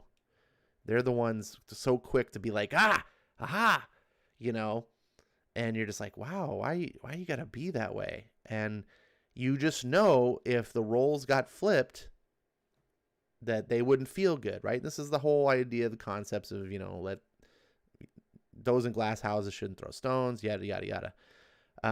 And sure enough, it makes you kind of want to see like these people get theirs, and they always do get theirs. Because that's another trope that seems Hickman uses quite often, is live by the sword, die by the sword, which is a theme that I'm personally attached to. And I just love how Wolf just keeps quiet as Ezra is just talking and talking and talking, and Wolf bides his time. And he finally just says, got too close. And Ezra's like, what? And then chomp. And that was just a beautiful scene. You just let the guy talk and talk and talk. And he just kept quiet. And then boom. And then Ezra met it. And, and it's like, as a reader, you just go, you got what's coming to you. And also, why do people need to be like, this is everything so wrong in the world is the evil. And when you read this book, at least in me, and I'm projecting my own self into it, obviously. So, but I see like the people who are delivering the end of the world, these chosen, they're just emblematic. They're a symbol of the problem that it is, but they believe that they're the ones who are the deliverers, and they're not. They're no different. They're really the problem. I'm going too far into it. I really like the emotional moment here between Crow and Wolf. I love their visual dynamic. I talked earlier about how Dragotta has some weaknesses for me as an artist, but I try to focus on his strengths. And his visual design, even when it's something simple like this of just the black and the white, it's just striking. And I love how the tears drain off, Wolf's tears are the black for his eyes and Crow's are the white. And so that was an emotional moment. It's nice to see that there are some characters that have some semblance of humanity left in them, even if maybe they might not be human at all. It's so yeah, book. Very good. I echo a lot of your sentiments, but I'll save mine for later. We are going on quickly to issue number 31. It starts in the Black Tower where Archibald is. He is in there with his niece, and they're discussing the predicament that they're in. There's been a new message from Madam President LeVay. She is coming off as very desperate, asking that provisions are sent from I forget his part. I think it's the Union. Is he in the Union? Anyway, from Archibald in the region that he rules over to her as unrest continues and money and supplies are short. Basically, in so many words, he is going to take the opportunity to put her in greater debt, because the more debt that Madam President LeVay is in, the bigger the advantage, obviously, for Archibald. And also keep in mind that there's already some money that that she was supposed to get from the kingdom, but a hijacking had happened, and that money did not, or not all of it, did not reach her. I do want to point out the name of this issue, Watch Us as We Rob Them Blind. And I love how confrontational these little notes are that Hickman puts in here. Suffer your sons and daughters, for one day they will replace you. Yeah. Very confrontational to the reader. It's the closest thing you could do as a writer to like pushing the shoulders of the reader, almost like instigating, like, do something about it, like read more and see what you could do about it. I love how physical Jonathan Hickman's writing can be. Anyway, it does return back to when Madam President LeVay was confronting the mob outside that had turned against him and was causing some unrest. The protesters outside of there. She did only kill some of them, and she let one of them run away and said, "Let her spread the word." Well, finally, that person got back to her clan, and she wasn't like, "This lady's crazy, we need to chill out." She was only more fired up and really wanted to take revenge against the president. So we flash back to the present. We're at the White Tower, and Madame LeVay is in there with Doma Lux, her assistant. Doma is just kind of giving her notes on how believable she was, and Madame LeVay was telling her, "No, I was so believable because it is true. I am in a tight spot, and I do have one more trick up my sleeve that I'm going to try to pull. But in order for me to do that, I need this deal with Archibald to work. I need it to go through." And all the while we see some of her having that conversation, that protester that she had let go, it shows her with the rest of her other protesters who were not there, but obviously they're rebelling against the government, and they have a plan that they're going to execute. They're essentially going to hijack a sky train and see what kind of damage they can cause, kamikaze style. Majority of the rest of it is them breaking into the SkyTrain, commandeering it. I do really enjoy the art in here. It is very much the espionage, peek around the corner, tiptoe very quietly. Oh, okay. When they're on your trail, let off and fire, brecka, brecka, brecka. But as they are systematically going through and picking off all of the people that are in the stronghold so they can take over the ship. They finally eventually come to getting the cockpit. So one by one, they're celebrating as they are as they're taking over, and they're even dismantling or unhooking parts of the cars on the Sky Train. And then they get inside of one of them, and as Doma and President Madame LeVay are pouring up some champagne to toast to the fact that they're going to get one last breath of air to try to pull off one last survival hitch. It is the last person. So they get into the cockpit, and one more of the security detail gets in there and basically, is trying to talk them out of it. And I do love this part, so I'm going to read this part. The lady who's the guy security detail says, "I don't understand," and then she says, "Have you ever cared about something so much that you would sacrifice everything to achieve it? That you would suffer for it? That you would die for it?" And he says, "No." And then she pulls him close and gives him a big kiss and says, "Well, then come here. Let me show you what that feels like." And as she's kissing him, that Sky Train is heading straight for the White Tower as Doma Lux and Madame LeVay are toasting up. And then the text says, "This is how you will die. This is how you will die well, by taking the bastards with you." And we already know that White Tower is going to look a lot more like a white chimney and be going up in smoke. That is the end of issue number 131. Wes, I said Wes. Ash, too many people with 3-letter names that I've been doing streams with. Yeah. Ash. Gotta keep it confusing. Got to keep it confusing, right? As if it's not confusing enough. You're the perfect person to ask about this, since the chimney's going up in smoke because they're burning down in ash. Talk to us about it. I love this issue. It was a, we talk about how this book is a futuristic Western, right? And what's a big trope of Westerns? The train robbery. And we got one. And I love that it's the futuristic train. I like that we have the Archibald scheming. Archibald is becoming, he already was one of my favorite characters, but Hickman continues to surprise me with this character and go, "Oh, you like that? I got more." And I go, oh, you do? Oh, that's amazing. Oh, you like that? Don't worry, I even have more. You're like, what? How much are you going to make me love this character? And, it's easy to sort of like these characters sometimes because you hate all the characters at the same time. And so, for example, Madame LeVay, we hate her, but we get to see Archibald take advantage of her and scheme against her. And so that makes us sort of have an emotional connection to Archibald now, because we're like, yeah, you get her. And we temporarily forget that Archibald is probably worse than her. And I do love this scene here. Again, goes back to the theme I love: live by the sword, die by the sword. And she guns down all these people, and there's the one girl left. And LeVay and her damn hubris, she's like, "Let her go. The word will spread, blah, blah, blah." Okay, famous last words. We'll remember that scene.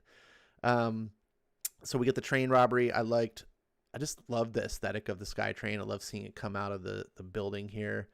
I thought that was cool. This cityscape. These are the sort of things that stoke my imagination, what an artist can do. And it makes me feel kind of more immersed in the world. And I like that. They take the ship. They're doing a train robbery, it seems. We got, I think, like 3 different characters. I just liked how it was all pulled off. It felt like a real plan that worked. I felt like I understood the mechanics of the plan. I felt like I understood the actions and the scenes. It all flowed really well. So I was into it the whole time. And, we get to go back and we see the hubris again of like, we win. We're getting, because the train is supposed to be delivering the supplies from Archibald that they desperately need. And unbeknownst to them, that has been hijacked by the very people or the very girl that she left to spread the word and put her in her place. and it's just, wow, things come back to bite you. And this last panel, I'm glad that you like said it like you want, because this was the one thing in my notes I wrote. I love this line. This is how you die well, by taking the bastards with you. And this just damn, like you can see the impending impact, and just that's a great shot. This was a fun issue. It felt a little bit, I don't want to say deviant off the main story, because it definitely was, it mattered, but it felt a little bit of a side story. You got these rebels that you didn't really know before, and sort of their little part to play. But it definitely is connected as well. Bravo, 100% love this issue. Absolutely. Gotta take out those chosen one by one. Madam President LeVay put herself in harm's way, and she got what's coming to her. I didn't mean to make that rhyme the way it did. I guess I've just been doing this a long time now. All right, so that was 31, 32. Very interesting. We start off with the Four Horsemen when they were older before, so before they went through the process of dying, being kids again, and then coming into their adult bodies again. So they are back there with the Oracle, and they took the Oracle's eyes. We find out a little bit more about what happened after them. So this is how the hunter got actually one eye of the Oracle and then the other, because they had taken him to him. And we also see Belle Solomon and Archibald actually there on the scene, as well as Cheveo putting the eyes of the Oracle into the hunter and basically imploring him to work for them. And it says one eye is for answers, to learn things hidden, one for questions, though the asking brings death. So it kind of puts in place who has what, as we knew the hunter had first had the one for answers, and that's the one that death had, and he was using it, and the other one is for questions. And we see that Archibald has had an eye in a box, and the eye was always asking him questions. So now we kind of know which eye is with who based off of that. So I do like that detail that they had put in there. We go through the bloody process of putting one eye inside of the hunter, and then the other eye ended up in the box, and that is the box that Archibald has. Number 32, the man makes a And move. real quick, it also kind of answers the question, because for a while you just saw Archibald had that box and he was talking to it, but you didn't know what it was. At least I didn't. Right? So it's like, wait, what's in this box that Archibald has this whole time? It's like this mystery. And this to me was like, oh, that's what it was. What's in the box? What's in the box? But just because you don't see the strings doesn't mean you're not a puppet. Jonathan Hickman with his quotes. So we start off again, Archibald again, he with his niece, them talking about the people that bumped off, that hijacked the train, the Sky Train, and bumped off Madame LeVay, one of the chosen, along with Doma Lux. And they're looking at all of them, and Archibald is basically giving his niece a lesson in why you don't let certain things wear out their welcome and live longer than they need to. Through the gun phone, which is my personal one of my favorite. That's one thing I will say about Nick Dragotta. And now it's very well documented that Nick Dragotta is my favorite modern day comic book artist. Along with building this world, he did a fantastic character design, but also like craft design and designing of weapons and devices and things within this futuristic, cyberpunk slash dystopian future world. He did a lot of that cool stuff. So that thing was really cool. But he's basically telling Zhao Lin, like, yeah, that was me, now what you gonna do about it? So the balls on this guy hang big and swing wide. After their interaction, he actually goes to the kingdom. So we see him approach the throne, so to speak, for the very first time. Young John Freeman is there. And of course, John Freeman, the king, is there. And they're having an interaction. And John Freeman, the Prince John Freeman, is very, very, very protective. He's not taking a centimeter of BS off of Archibald, as Archibald, instead of asking, as most people do when they approach the throne, Archibald is making statements, and making it known what his intentions are. And the king has to continually tell John Freeman, stay in your place, stay in your place. Well, finally, as Archibald continues to tell him what he wants to do and how he intends to make moves on people, and pretty much just wants the king to stay out of the way, John Freeman stands up and is like, tell me why I shouldn't put a bullet in you right now. And the king has to tell him, like, boy, sit down. You don't know what you're asking for. He don't look like much these days, but you wouldn't believe that the one of the meanest and the most dangerous gunmen in all of the world has turned into an even deadlier politician. And I love how Archibald says, maybe one day you'll find out. Yeah, so that was a hell of a scene. So pretty much the king says, hey, go ahead and leave. You have my leave of the kingdom. The kingdom will not interrupt you and your affairs. Go ahead and do your business as you will. We cut from there, and then we get a scene out in the desert. We got Bell Solomon talking to Cheveo's ghost as he is haunted by him. It very much reminds me of Brother Voodoo, Jericho Drum, over in Marvel, and how he is tied to the soul of his brother Daniel Drum. So they often confer, but this is a little bit more of a toxic relationship, if we're going to be modern. Off in the distance, Ranger Thomas and his dog sense that someone is approaching. He tells Bell, get ready, and sure enough, it's Archibald, some of his men, a few crafts, and even his niece, who is not known to be someone of danger. But we find, and Bell asks, how did you get a hold of me? Sure enough, Archibald has slipped something into his drink years ago and always had a tracker inside of him. Ranger Thomas kind of gives him command and says, hey, what are you here for? Archibald says, I'm here for Bell. Ranger Thomas ain't having it. He's like, I don't think so. That's not happening. And starts letting off in a glorious blaze of artillery rounds.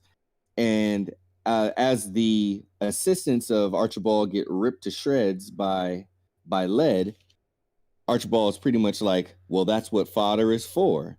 Let me give you a taste of what I've got going. And basically just whips out his sidearm and almost sprays like a graffiti artist in these figure eight motions bullets, and just tags Ranger Thomas all up. He's wounded, he's on the ground, and he's pretty much like, all right, well, what are you waiting for? Do your best. And we see that the sidearm that Archibald was using has the eyeball attached to it. And he says, oh, yeah, no problem. Happy to do it for you. And he actually turns the gun and shoots the Ranger's dog. I know Ash is going to have a lot to say about that, so I'm going to go ahead and make the rest of this pretty damn quick. The Ranger Thomas is pissed. He is cursing him. God damn you. God damn you. Just know that I'm going to have my justice. And I do love these last lines, so I will read them. Archibald says, as he's pulling Bell Solomon to the aircraft by Bell Solomon's hair, he says, Justice, haven't you been paying attention your entire life, lawman? Justice is what the strong do to the weak.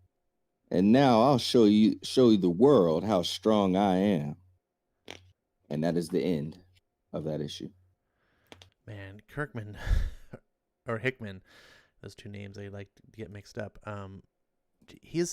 This is one of the most quotable comic series I've ever read. Like these lines, there are just lines in here that I know it's kind of a cliche thing to talk about, like, oh, I want to see this turned into a movie or whatever. And it's like, I'm honestly not that kind of person anymore. I'm kind of become, now that I've seen stuff adapted so much into movies and TV, I'm just like, I'm cool with it. Not anymore. I kind of got what I wanted. But that's not 100% true. I want this so much to be adapted. I want this to be like an HBO long form series, like Westworld, 3 seasons, 1 for each year. And just that high quality, great acting performances. Get great actors to deliver some of these lines. They're just so memorable. And I think they would just be added to even more by a good actor delivering them. This book had me confused me in the beginning because the horsemen didn't look like themselves. So apparently every coming of the horsemen, they're different. So for instance, War, I guess, was a woman, but since they're not human, I guess it doesn't really matter. The eyeball thing we touched upon was interesting to get a little bit of answers of where that came from. I love the machinations of Archibald. He's just a master planner, schemer. I like the relationship with his niece. He's kind of his mentor, and they use that. Hickman uses that as a vehicle to sort of allow him to explain his plans without having to talk to the audience. He has someone he can explain to, and so she's sort of our vessel to get what he's thinking. That's a good writing technique. This panel here is what got me, where we see Archibald strapping down. I implore you to watch and master and learn. Hello there, Xiaolin. Forgive me for being so bold. I dare say that for someone upon whose shoulders the well-being of an entire people rests, you look positively exhausted. Terrible. Just horrific, dear. Are you having trouble sleeping? And you're just like, wait a minute. Why are you strapping on a gun? You're not the fighter, right? Hickman has already communicated who the warriors are. That's like John Freeman, the Texas Ranger. I'm sure there's others. I'm not remembering. Oh, Mao, Xiaolin. Like, there are certain characters we know are physical warriors. Then there's some characters we know are masterminds, and Archibald's one of those. As we learn, he might be both. And I just love this whole scene here. Someone tried to kill me in my sleep. And he doesn't, for the first time, it blows you away because you're expecting, him to talk around it and lie and do all this stuff. He doesn't. He's just like, yes, I've heard. Unseemly. But I have to admit, I can imagine worse ways to go. The world, how it is, it might be argued someone was trying to do you a favor. No, someone was trying to shame me. And goes on to skip some lines. No, dear, you are the whore at the end of times, and a shadow of your father. But you are right about one thing. I was trying to shame you. You're just like, damn! He just like comes right out and says it to probably the most deadly person on the planet that's not death. She's the bride of death, and she just doesn't have anything to say. And this is an important thing, not just for how the impact of it plays on the scene, which is really powerful, but upcoming. Question is, what you gonna do about it now? And just like throws down the gauntlet. And of all the people to throw a gauntlet down, I didn't expect Archibald. I expected him because he always played the weak guy in the back. I'm not going to get involved. I'll let everyone kill each other and I'll just play innocent. And that was smart. Really powerful sequences here. Then he goes over to the King of New Orleans, and you get another equal scene where, Freeman's like, I've got an idea. How about I put one in you, old man, now that we know that you can't be trusted. Give me one good reason why I shouldn't put a bullet in you right now. Well, here's a reason. But if I'm honest, I'd rather you ignore it. He just pulls it like, here's my gun. Like he's some sort of badass. And you're like, what are you doing, Archibald? And Hickman is such a fantastic writer. You can tell that all of this has been thought out and planned because he has set up multiple times previously in the story how awesome Freeman is. Like, as a gunfighter, I don't think there's anyone better. Hickman goes out of his way to show you that Freeman is a badass among badasses. And that's important because when you see a character then challenge him and get him to stand down, like the father said, son, if you don't want to die, I'd take your hand away from your gun. And Freeman's like, him? You can't honestly expect me to back down from this traitor. And the reader is right along there. You're like, yeah, why would Freeman back off from this guy? You don't know because you haven't seen the dance of graffiti art gunplay death that he's able to do later, which then you're like, oh. And you're right. Skip did get me these two panels here. Mm-hmm. And you could see in the reflection in his eye, just the gun pointing. That's a great sequence. And then blam. And I was like, seriously, I had to pause when I hit this. I was like, you didn't do that, you bastard. Because we talked about this before. It's one thing to watch these evil people kill each other and you're like, yeah, that guy got what he deserved. So even though it's an evil guy you're rooting for, he's killing another evil guy that you hate. And so you're kind of just relishing in all these people get what they deserve. But Poochie didn't deserve this. And he's just a robot, but yet I feel some sort of empathy. And that's good. Good stories should stir emotion. And this last panel, you just see him bleeding out and his dog dead. And, he's still alive, which means we haven't seen the last of the Texas Ranger, but it's not looking good. And again, it ends just like in the last book. It ends with a great line. Justice is what the strong do to the weak. And now I'll show you just how strong I am. Brilliant. Brilliant. Just masterful. All right, 33. 33 it is. The machine city of the Endless Nation opens directly up to a big old splash page of Narsima. He's finally passed from the wounds sustained from that last meeting of the Chosen. The city is chanting his name, and it is Bodaway that has said some kind words and kind of in a send off, and they are getting ready to light him on fire, and Narsima is on this bed of kind of hay, basic fodder, things that can light on fire easily. And Wolf says, "Goodbye, Uncle. You are free now. Begin your great hunt." So that was the end of it, and Wolf and Crow go off, and Crow asks a very important question. She says, "Why do you burden them, your leaders?" I'm going to take a moment to read this real quick. He says, Wolf says, "Why I? I suppose that there are only two reasons. In my uncle's case, it's because he was an exception. He was exceptional, a true chief of chiefs.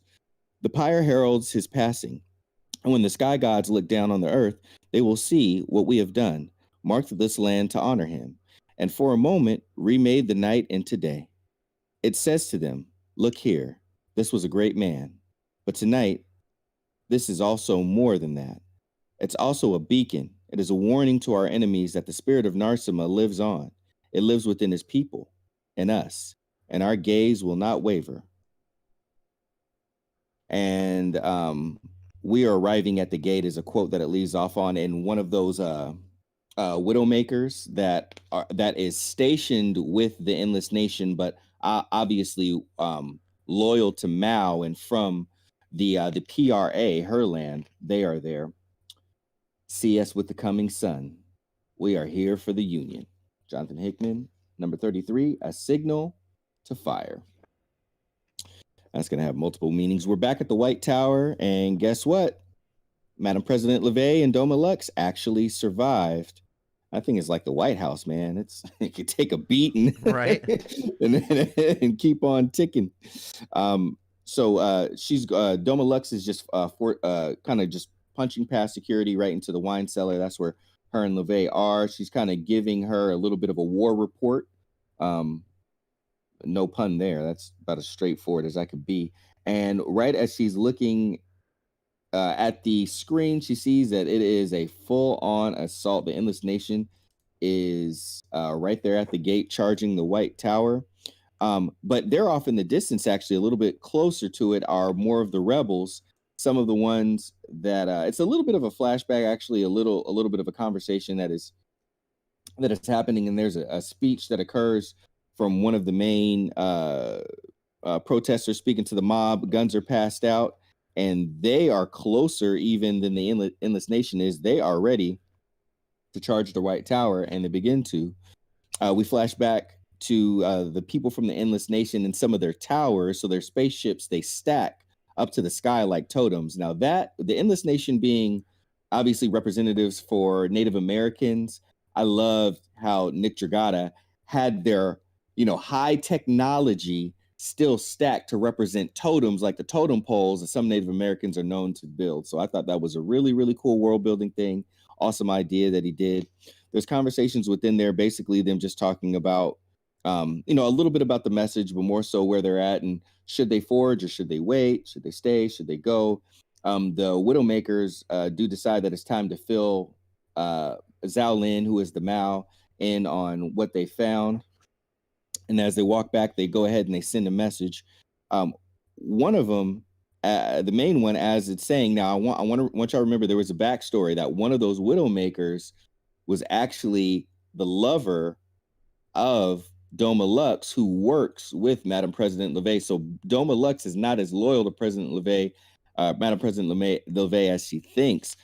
And basically a speech and a conversation goes, and the Widowmaker's talking about, hey, here's the war report, and hey, I really respected your father, but and I really respected you even more. So this makes it hard that I have to tell you that I'm getting ready to betray you. We see a gun battle. We see Doma Lux popping off some shots as the protesters are approaching. But this Widowmaker we see has taken one of the Endless Nation steeds and is charging straight towards the White Tower. Doma is still trying to cover Madam President LeVay, but they get cornered. She's telling her it's over. Doma Lux even has a gun to her head, and right as the trigger is getting ready to be pulled, that Widowmaker in full war armor blasts through the window, pops off shots, starts taking out protesters, basically marking up everybody with rounds except for Madam President LeVay and Doma Lux. Throws out some grenades, dispatches a bunch of more of the protesters. The floor falls out. Doma Lux falls through it, as is Madam President LeVay. Widowmaker grabs Doma Lux. Of course, Madam President LeVay grabs Doma Lux's leg. The Doma Lux finally just kicks Madam President LeVay off because she's like, look, it's over. It's my life or yours. And my love is here. So you're out of here. Kicks her off. Madam President LeVay falls down with the rest of the protesters into the hole. And the Widowmaker pulls up his love. They mount the Endless Nation cannon or war steed, and the conversation continues. And basically, the Widowmaker is saying, "Hey, I'm only doing what I think you would do, Mal, and I know you would, betray anyone for your love. I know how much you loved your husband, and I'm just doing just that." And then the transmission ends, and you see Zhao Lin, the Mal, looking down and saying, "Good girl," kind of giving her blessing. And we see Doma Lux and the Widowmaker kissing off in the distance as silhouettes.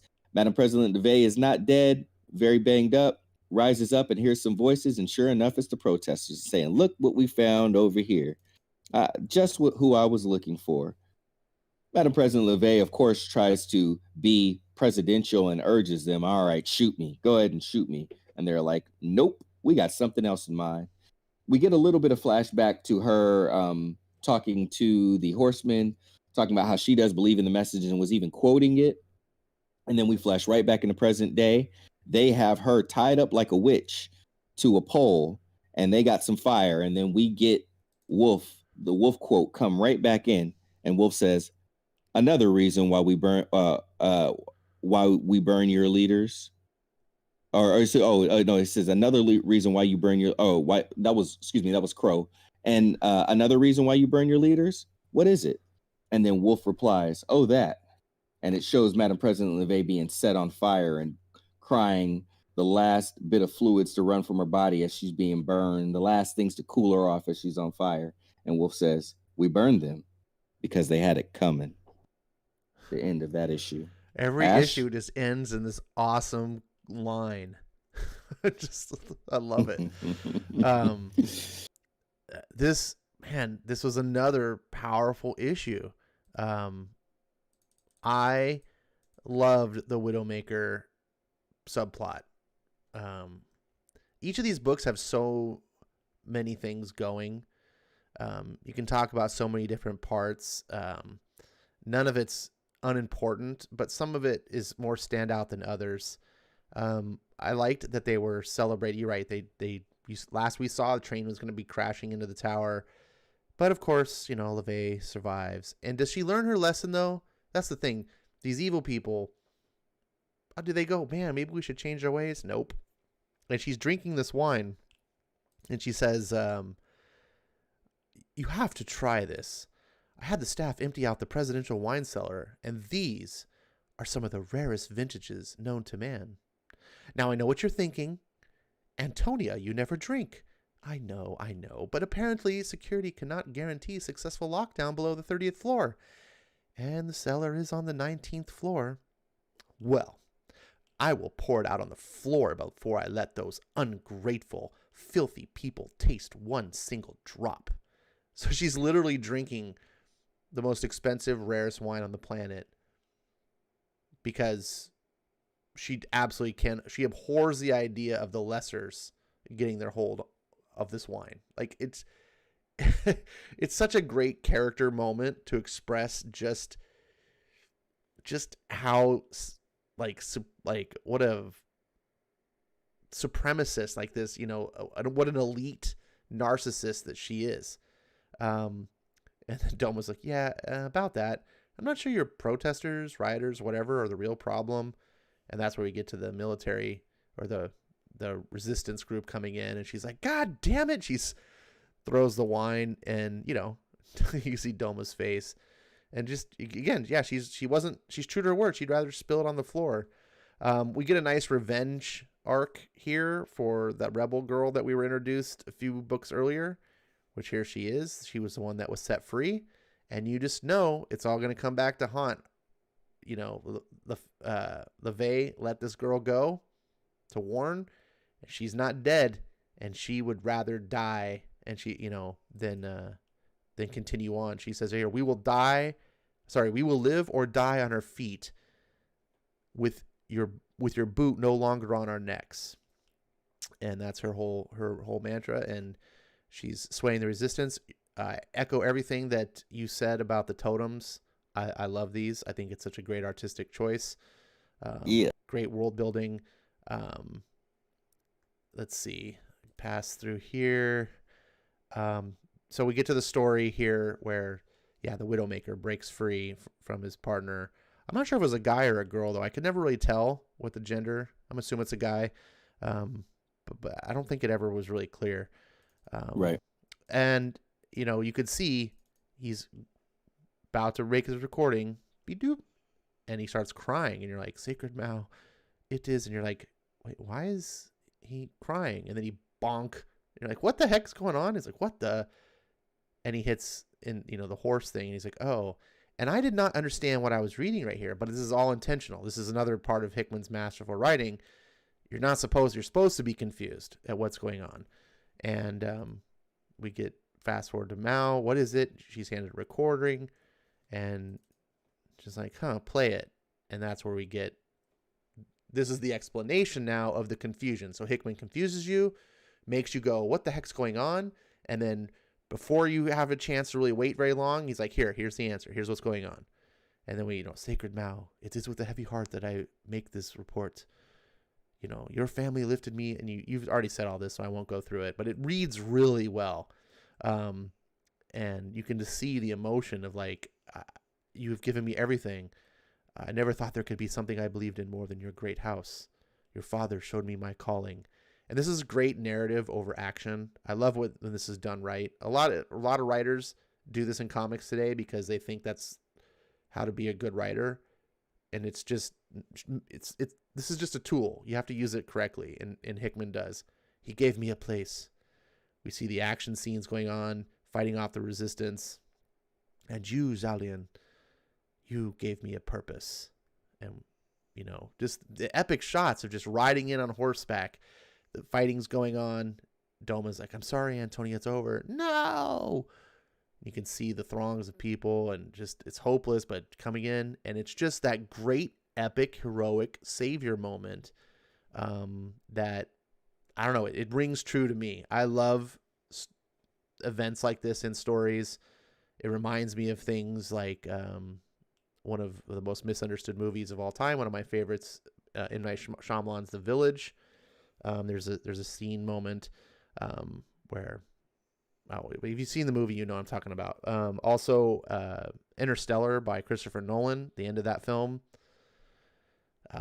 I readily admit my own personal male bias of saving, a man saving his woman, his love of his life, and risking all things. It speaks to me in certain ways that maybe it doesn't speak to everyone, but this scene is so well done.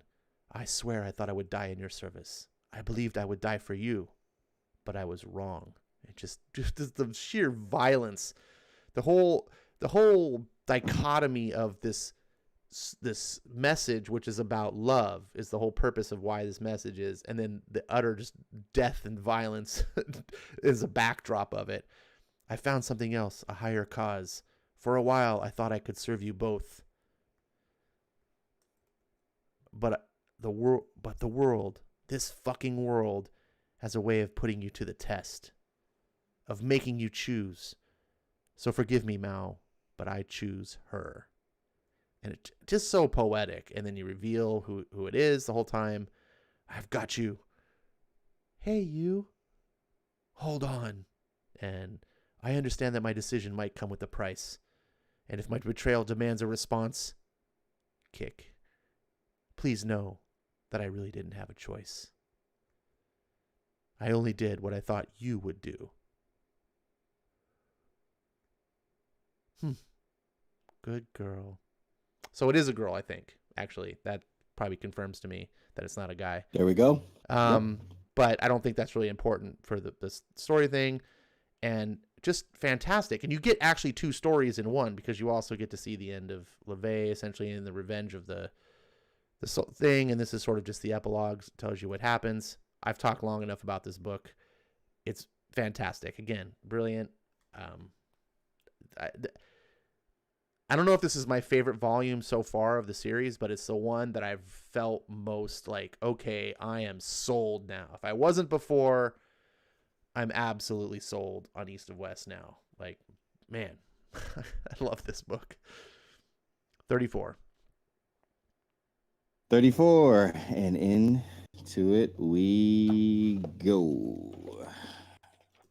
We start off with Silence. We actually go back again to my favorite issue, issue number 22, and it is when they were attacking the House of Mao. They were attacking Zhao Lin in her home. She pretty much, since she killed so many of them, she pretty much let the last one go. And after she let the last one go, or the last few go, she said, trail them. And after they had begun to trail them, and the doctor tried to check on her, and she let them know, that's not my blood, that's their blood. She, Zhao Lin, aka the Mao, asked to recall the first widow from the Crucible immediately. So we are introduced to another layer of her warmongers, her widowmakers, and her soldiers. So we thought the widowmaker was badass, because we just saw the widowmaker like go in solo dolo and like kill all those protesters and save the life of Doma. But there is another tier of warrior that Mao has at her disposal that is even more badass. Number 34, this never-ending cycle of violence. We're back there and on the steps. We see that there's tons of people being displaced from the war, and they are coming to the PRA. Their resources are growing short, but Mao says, I am their mother, and open up the storehouses. We are going to feed them. We're going to make sure that they don't go hungry, which is also a smart move, because in doing so, in return for feeding them, there are people that likely will be willing to go to war for her. So I think that is not only a caring gesture, but a very smart and strategic gesture. She does speak to the necklace that her husband Death gave to her, just saying how she wished she could hear his voice. If you're with our son, keep him safe. We go to Japan, and we see that there is a businesswoman that does have the blood stained palm from the House of Mao on her face. There's a businessman on his knees pleading, and she lets him know, hey, I'm a businesswoman too. I'm in the business of basically taking heads for people that lie to me, and then they don't give me the information that I want. So tell me, you're gonna lie to me? You're gonna keep your head. We go from that to back over to Mal. Mal is getting information, and sure enough, the first widow, that's who that businesswoman was. It was the first widow, the knife of Mal, has come back and with boxes of heads and possibly some of her own assistants who help her do her bidding. Right after that, that's when we see that this was a flashback and it was Archibald, her calling Archibald and Archibald picking up and then them having their conversation about like, yeah, I was trying to kill you. What you gonna do about it? Blah, blah, blah, blah, blah. So after that conversation, Mal ends it and she speaks to the necklace again. I have found good news, my love. Soon it will be safe for you to bring our son home. I have traced the Rubicon to its source, and I believe I can end this coming war before it begins. We go from there to the Black Tower. We are back in modern times. Archibald Chamberlain is dragging Belle Solomon out of the spacecraft. Cheveo is telling Belle Solomon, the ghost of Cheveo, telling him that, hey, death would have been better than this. And all of a sudden we hear some noises. Archibald looks around and the heads of his security detail are just kind of falling all over the place. Someone shoots his own quote back at him as they walk out of the shadows to show who they were. And sure enough, it is the first widow. Archibald pulls out his sidearm with the eye on it, starts spraying all over the place, starts taking out all of those, of course, all of those, the first knife of Mao and then the assistants as well. But come to find out, he was a little too reckless with his spraying, and he actually nailed his niece, and she is bleeding out. Then we come back around. There are we got an aircraft, or maybe let's just say a craft, coming in fast into the city, delivering a message to Mao. It was the first widow, or she says, "Hey, it was the first widow," but no, indeed, it was actually Archibald Chamberlain saying, "You missed, my dear. Look up if you dare." And as she looks up, here comes a big old aircraft dropping bombs right smack dab on the PRA, right at the house of Mao at the temple. And they take big and heavy and terrible damages. So much for the ideas of having a larger army. She's going to have to go to war with what she has. She speaks one more time to the necklace saying, "I tried, my love. I did try." And then she gives her speech. "Sons and daughters, listen to me. Many of you came to me with nothing, nationless and cast out, a people without a land, a people without a home. But I welcomed you. I took you in. I gave you a home. And for as long as you live, this home will be yours. I swear it. But you must also swear something to me. If I am your mother and you are my children, then when I am gone, all that I have built will one day be yours. But you have to embrace the idea of it. You have to become it. And you have to be willing to fight for it. Will you fight for it? Will you fight for me?" And sure enough, "Yes, Mal, mother, yes." And here we go. And she quotes inside, "They call me mother, but that is my second name. My first is the bride of death. So fucking be it. Then it is war. And let the black flags fly." Time to get down to business. Ash, go to work. Jeez. Oh, where to begin? Just so it starts off and you get to see a non PG version of Mao, and we get that flashback scene to, you're right, it's one of the best issues, which serves to be much more important than we saw on the surface as we get these flashbacks and we see how it mattered in the greater scheme of things. I like when it harkens back to these. I like that Hickman does this where he points back and says, "Remember this thing that happened? Here, let me explain why it was more than you thought." And these flashbacks really serve to help remember how, what happened. Because if you were reading this in real time, I mean, each of these comics were coming out once a month, maybe. So this took a long time for the story to come out. So that was really good, but also because sometimes you can go in and you can edit and you can show scenes that you didn't see the first time. And that's a pretty interesting thing too, to reveal more like of what was happening. I like that she's taking these people in. We get to see some of the humanity in Mao, caring for the people. She's not a LaFay person, you know. She's no saint, but there is at least some humanity to her. I really thought this was a charming picture of Babylon and his father Death skipping stones at a pond, and it's like it's so serene and like innocent and peaceful, and then you have to like blink for a second, go, okay, wait a minute, this is Death, one of the 4 horsemen of the apocalypse, and his son the Beast, as in the beast of the Bible, the herald of, you know, like, wait, but it comes off so like father son, like, I don't know, it just struck me. The other thing was Japan.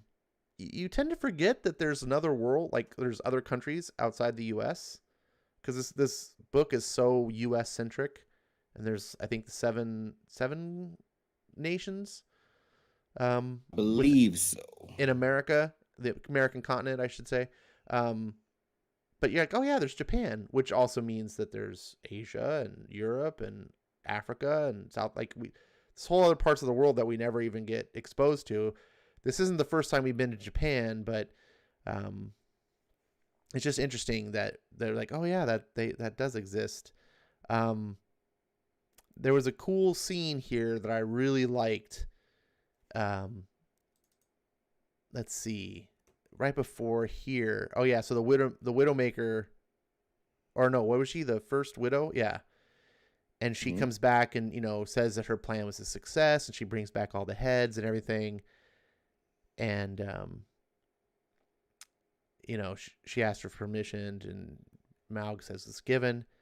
And then she says, now I must feign surprise and no small measure of outrage. So she's saying that's going to happen. So she takes a call. Well, hello, there's Xiaolin. And so you get that call that we remember the first time, where Archibald was strapping up and confronting her. And you're just like, wow, throwing down the gauntlet. And yet here we see the other angle that we didn't see, that Xiaolin already knew that Archibald was behind it because of her machinations, but she's feigning these things. And I just love that. I love that you get to see this from the other angle and be like, oh. And I love how Hickman sets up these characters as like complete badass. Okay, so this Widowmaker, she's amazing. Like, she's like, how deadly is she? But when she finally confronts Archibald she kills the assassins, all this stuff, you're like, oh crap, it's on. Here's the Widowmaker, and she's gonna face down Archibald, and it's just boom, boom, boom, nope, done. Kill.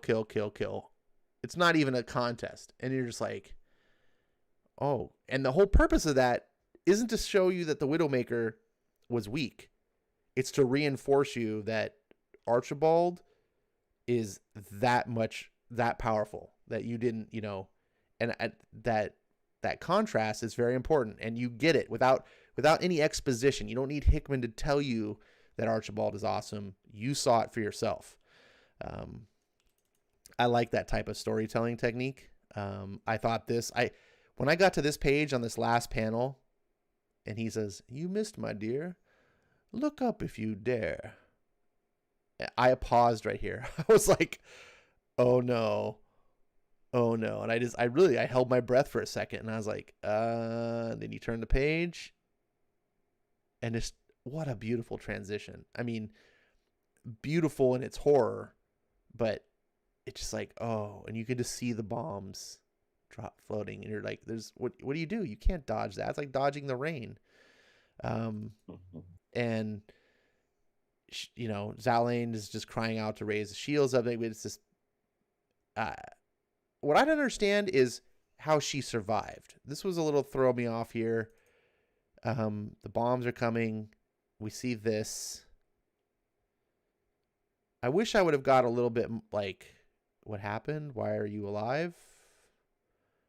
But I guess it's not important. it just made me a little confused. Maybe someone has an answer for me. And then again, it ends on this powerful moment, and this is the end of a trade, and all bets are off now. Like we're now at a new place by the end of it. Zhao Lane is committed to war. Archibald's revealed himself. He's no longer skulking in the shadows.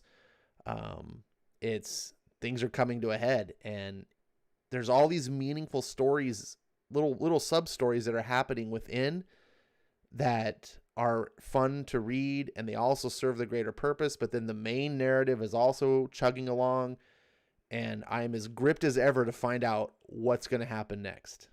I absolutely love the story. I had a feeling I was going to like this story based on, I can usually tell based on other people's tastes and what they like and what they don't like and how they recommend. And I was like, okay, I'm pretty sure I'm going to like this based on what people have said and the certain people who are recommending it. But I didn't think I was going to love it like I do. This is utterly amazing. I can see why this is your favorite book, Skip. Yeah, man. I also want to give some love to Frank Martin Jr., who some of y'all have known from him working on the colors for Venom and whatnot, King and Black series 2 as well. But yeah, just the whole crew, man. Russ Wooten. So Russ Wooten on Firepower. I mean, I guess Russ Wooten's the real MVP, right? Like, who's been the one person between both books that we've been talking about? It's been Russ Wooten. But yeah, I mean, it's all of these things. It's the way they all tie in. It's how they stack on top of each other, how they cross each other. The relationships, the depth, the side stories, the smaller stories that kind of lead into the bigger stories. I mean,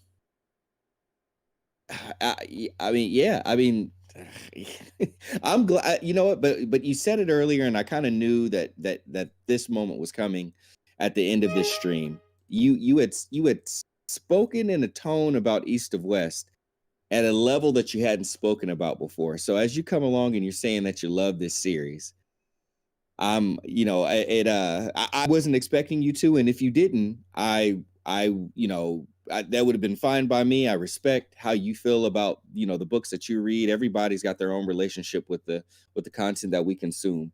But yeah, it is always a little sweeter when you got one more person that you could say, okay, they feel how I feel about the book, or at least close to it. We can talk about the book in this way, and we can share the book here and all that other stuff. So it does feel really good. And that's why I tell people read East of West. This is Jonathan Hickman Unchained. A lot of what we know about Jonathan Hickman has, you know, is mostly within the last few years between, you know, his Fantastic Four run, which I think what gets talked about more than that is his Avengers and New Avengers, because it led into Secret Wars. And then especially, obviously, Hawks and Pox. And now we talk about it even more so because it had rose to such heights and then had kind of fallen so far to where it is now, to where he's my favorite modern day writer. And I don't even buy the X-Men books anymore. I stopped buying it at, I think, after issue number 10. But this is a better representation of what he can do. And I would say also one of his most balanced books. Fantastic Four, I do think, like, if we're going to say Jonathan Hickman chained, I think is probably the best representation of him being able to take high concepts and also heartfelt things and kind of mixing them together, as he did in this. And it is similar to kind of like how in this ride, where you get in, you settle in, you meet the characters, you kind of go a little bit around, and then the way that he ends this book is similar to the way, and I don't mean like they're the same, but I mean just the quality and how he arrives at the end is similar to how he ended the Fantastic Four and everything. It's just that this book is less convoluted because they don't need you to make another book, you know, so they can sell FF books like a whole other series, and they don't need you to do this. Like, it's not, there's no editorial mandate. It's him, Nick Dragata, figuring out what stories they want to tell. Here comes Frank Martin Jr. coloring that world and giving it even more depth as Nick Dragata filled it with so much imagination and sweet, sweet lines. And then here comes Russ Wooten slapping the letters where they need to go and even helping out with some of the other things and the layouts and stuff like that. And you get a pure book that is inspired by the love of the art form as opposed to just making money. And if you're enjoying this, there's other books by Jonathan Hickman like Black Monday Murders and The Nightly News and Pax Romana and other things out there that you can get in and enjoy. And he is a little versatile. He's doing different types of stories, like cryptic horror and this and that. But if you want just a good balanced way and a long form story, East of West is for you. Pick it up. Get the hardcovers in that big old beautiful format. Just read it and come here and talk to us every other week about it, because we got 3 more of these puppies to go, and it seems like me and Ash are only getting more and more fired up to talk about them. Serious. If this at all sounds interesting to you, get these books. I mean, I was a little hesitant. I'm drawn in. I've read quite a few comics in my lifetime, going back to when I got into comics in the mid 80s. And I've read some really great stuff. I think I have. I try to always, if people mention that something, hey, this is one of the greatest things ever done, try to make it a point to read, because I want to experience, whether even if it doesn't necessarily jive with me, at least I want to experience it so I can talk on that level. Someone's mentioning the book. It always goes on my list. This was one book that I was going to be like, oh, okay, I'll experience it. I'll probably have my issues with it based on some subjective reasons, but so far, no. Even the little things I talk about that I'm not 100% happy with are just quibbles, really. It's just, that's just me always being kind of hypercritical about things. I love this book. Seriously. It's just, I don't know. There's just something about the world building of it. I want to be immersed in it. I so badly, whoever doesn't have the option for this to do a show, I think this would be huge. If this was like an HBO show, I swear they don't have Game of Thrones anymore. You do this on that level of quality, as far as production levels and acting, this story, I just love to see the art designs and the world visualized on the screen. Like those totem, from the Endless Nation, the totems from the ships, things like that. I mean, just how awesome it would look. I mean, it already looks awesome on the page, but to have that, like I said, breathe new life by great actors delivering this incredible dialogue that Hickman's written. I can hear it in my own voice, in my own head, but sometimes, man, a really talented actor can just deliver that, in the right inflections and accents and the tonality of their voice. I can read, for example, Darth Vader when I read comic books, but it was James Earl Jones that made that voice resonate, and now, of course, when I read Darth Vader, I can only hear his voice. I mean, that's the only way I've ever heard it, but you get what I'm saying. It's like when I read Batman comics, I hear Jerry Conway. Is it not Jerry? Yeah. Jerry. Not Jerry Conway. Dang it. Is it Conroy. Kevin Conroy? Kevin Conroy. Sorry. I hear Kevin Conroy's voice because he defined that for me. He brought his talents to the table. And so that's kind of what I'm saying. I just feel like I just want to say over and over, I'm in love with this book, and that doesn't really do anything. But if you guys are reading it, I think you just nodding your head and going, yep, finally someone else is getting it. It's going to be tough to find another book for the show to put in its place. I don't know. But it is time to wrap up the show. I want to tell you guys, thank you all for being here. If you've listened this long, I appreciate it. And next episode will probably be a hangout stream because there's no firepower and there's still no decorum issues. But speaking of Jonathan Hickman, that's the other book that we do here is Decorum. Number 7 will be coming out on the 31st. So if that's true and doesn't get delayed any further, that means the show 4 weeks from now will be when we do Decorum, and we'll do obviously more East of West. But I'm guessing next week will probably be a hangout show. But come join us. Those have been popular. People have been liking it. The hangout show has an opportunity for people to guest on. So if you are excited about indie comics and you have indie comics you would like to talk about, hit me and Skip up on a Discord or Twitter, and we can discuss that possibility. We've had Nalo on the show before, and it's worked out really great. So, Skip, any final things you want to talk about before we wrap a bow on this? Indeed, when it got announced that Decorum was coming out in the name of it, the very first thing I thought about was actually Archibald Chamberlain in one of these issues when they asked him what it was all about, and he said Decorum, and he went into a conversation about Decorum. The other person that I immediately thought of when I heard about this was actually Cornell Wesson here, because I remember us having a conversation, and often he pulls out vernacular that I forget and he uses, but that's also probably why he's a very talented wordsmith and rapper himself. But he had used Decorum years ago in a sentence, and it stuck with me. I was like, I hadn't heard that word in so long.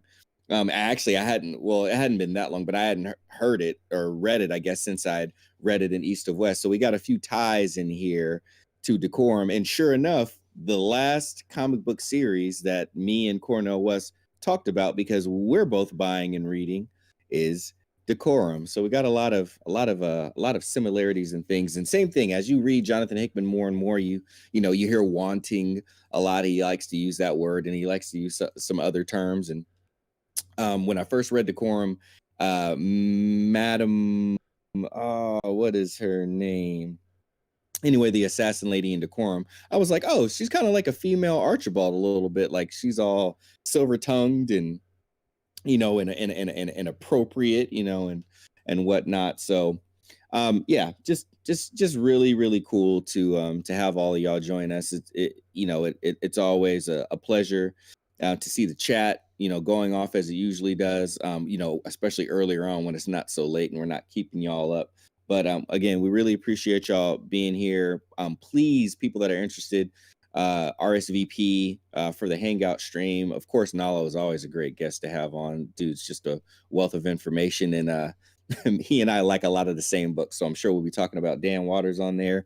I ordered some more comics that I really, really, really, really, really enjoy. Most of them have been back issues, so I'll be opening up some comics on that stream again. And that's all I got, Ash. I'm done. I'm spent, my friend. I'm spent. All right. One final plug. So 2 weeks from now is probably going to be an indie comic show hangout stream, but there's actually a new comic book stream that I'm doing every Wednesdays now that Skip often joins on. And so he'll probably be there. It's every Wednesday, and it is a chill stream. It's about New Comic Book Day. It's not just about indies. It's come hang out, talk about comics, talk about movies. It's all geek culture stuff as it relates somehow back to comics, at least loosely. And we have fun there, so come join us on Wednesday nights, approximately 7:30 or 8 o'clock Wednesday Pacific time. And if you want to be a part of that show and you haven't already gotten an invite, again, you have to just hit me up and we can arrange. Can't have 8 people on the show, so it's important that you communicate if you want to be on there. But definitely, that's a show that really want to include a lot more people. It's a lot less formal, but a lot more participatory. So hopefully you enjoy that. And I think we're going to wrap this up. I'm happy to be here. Thanks for joining me, Skip. And we will see you in 2 weeks if we don't see you sooner. Later.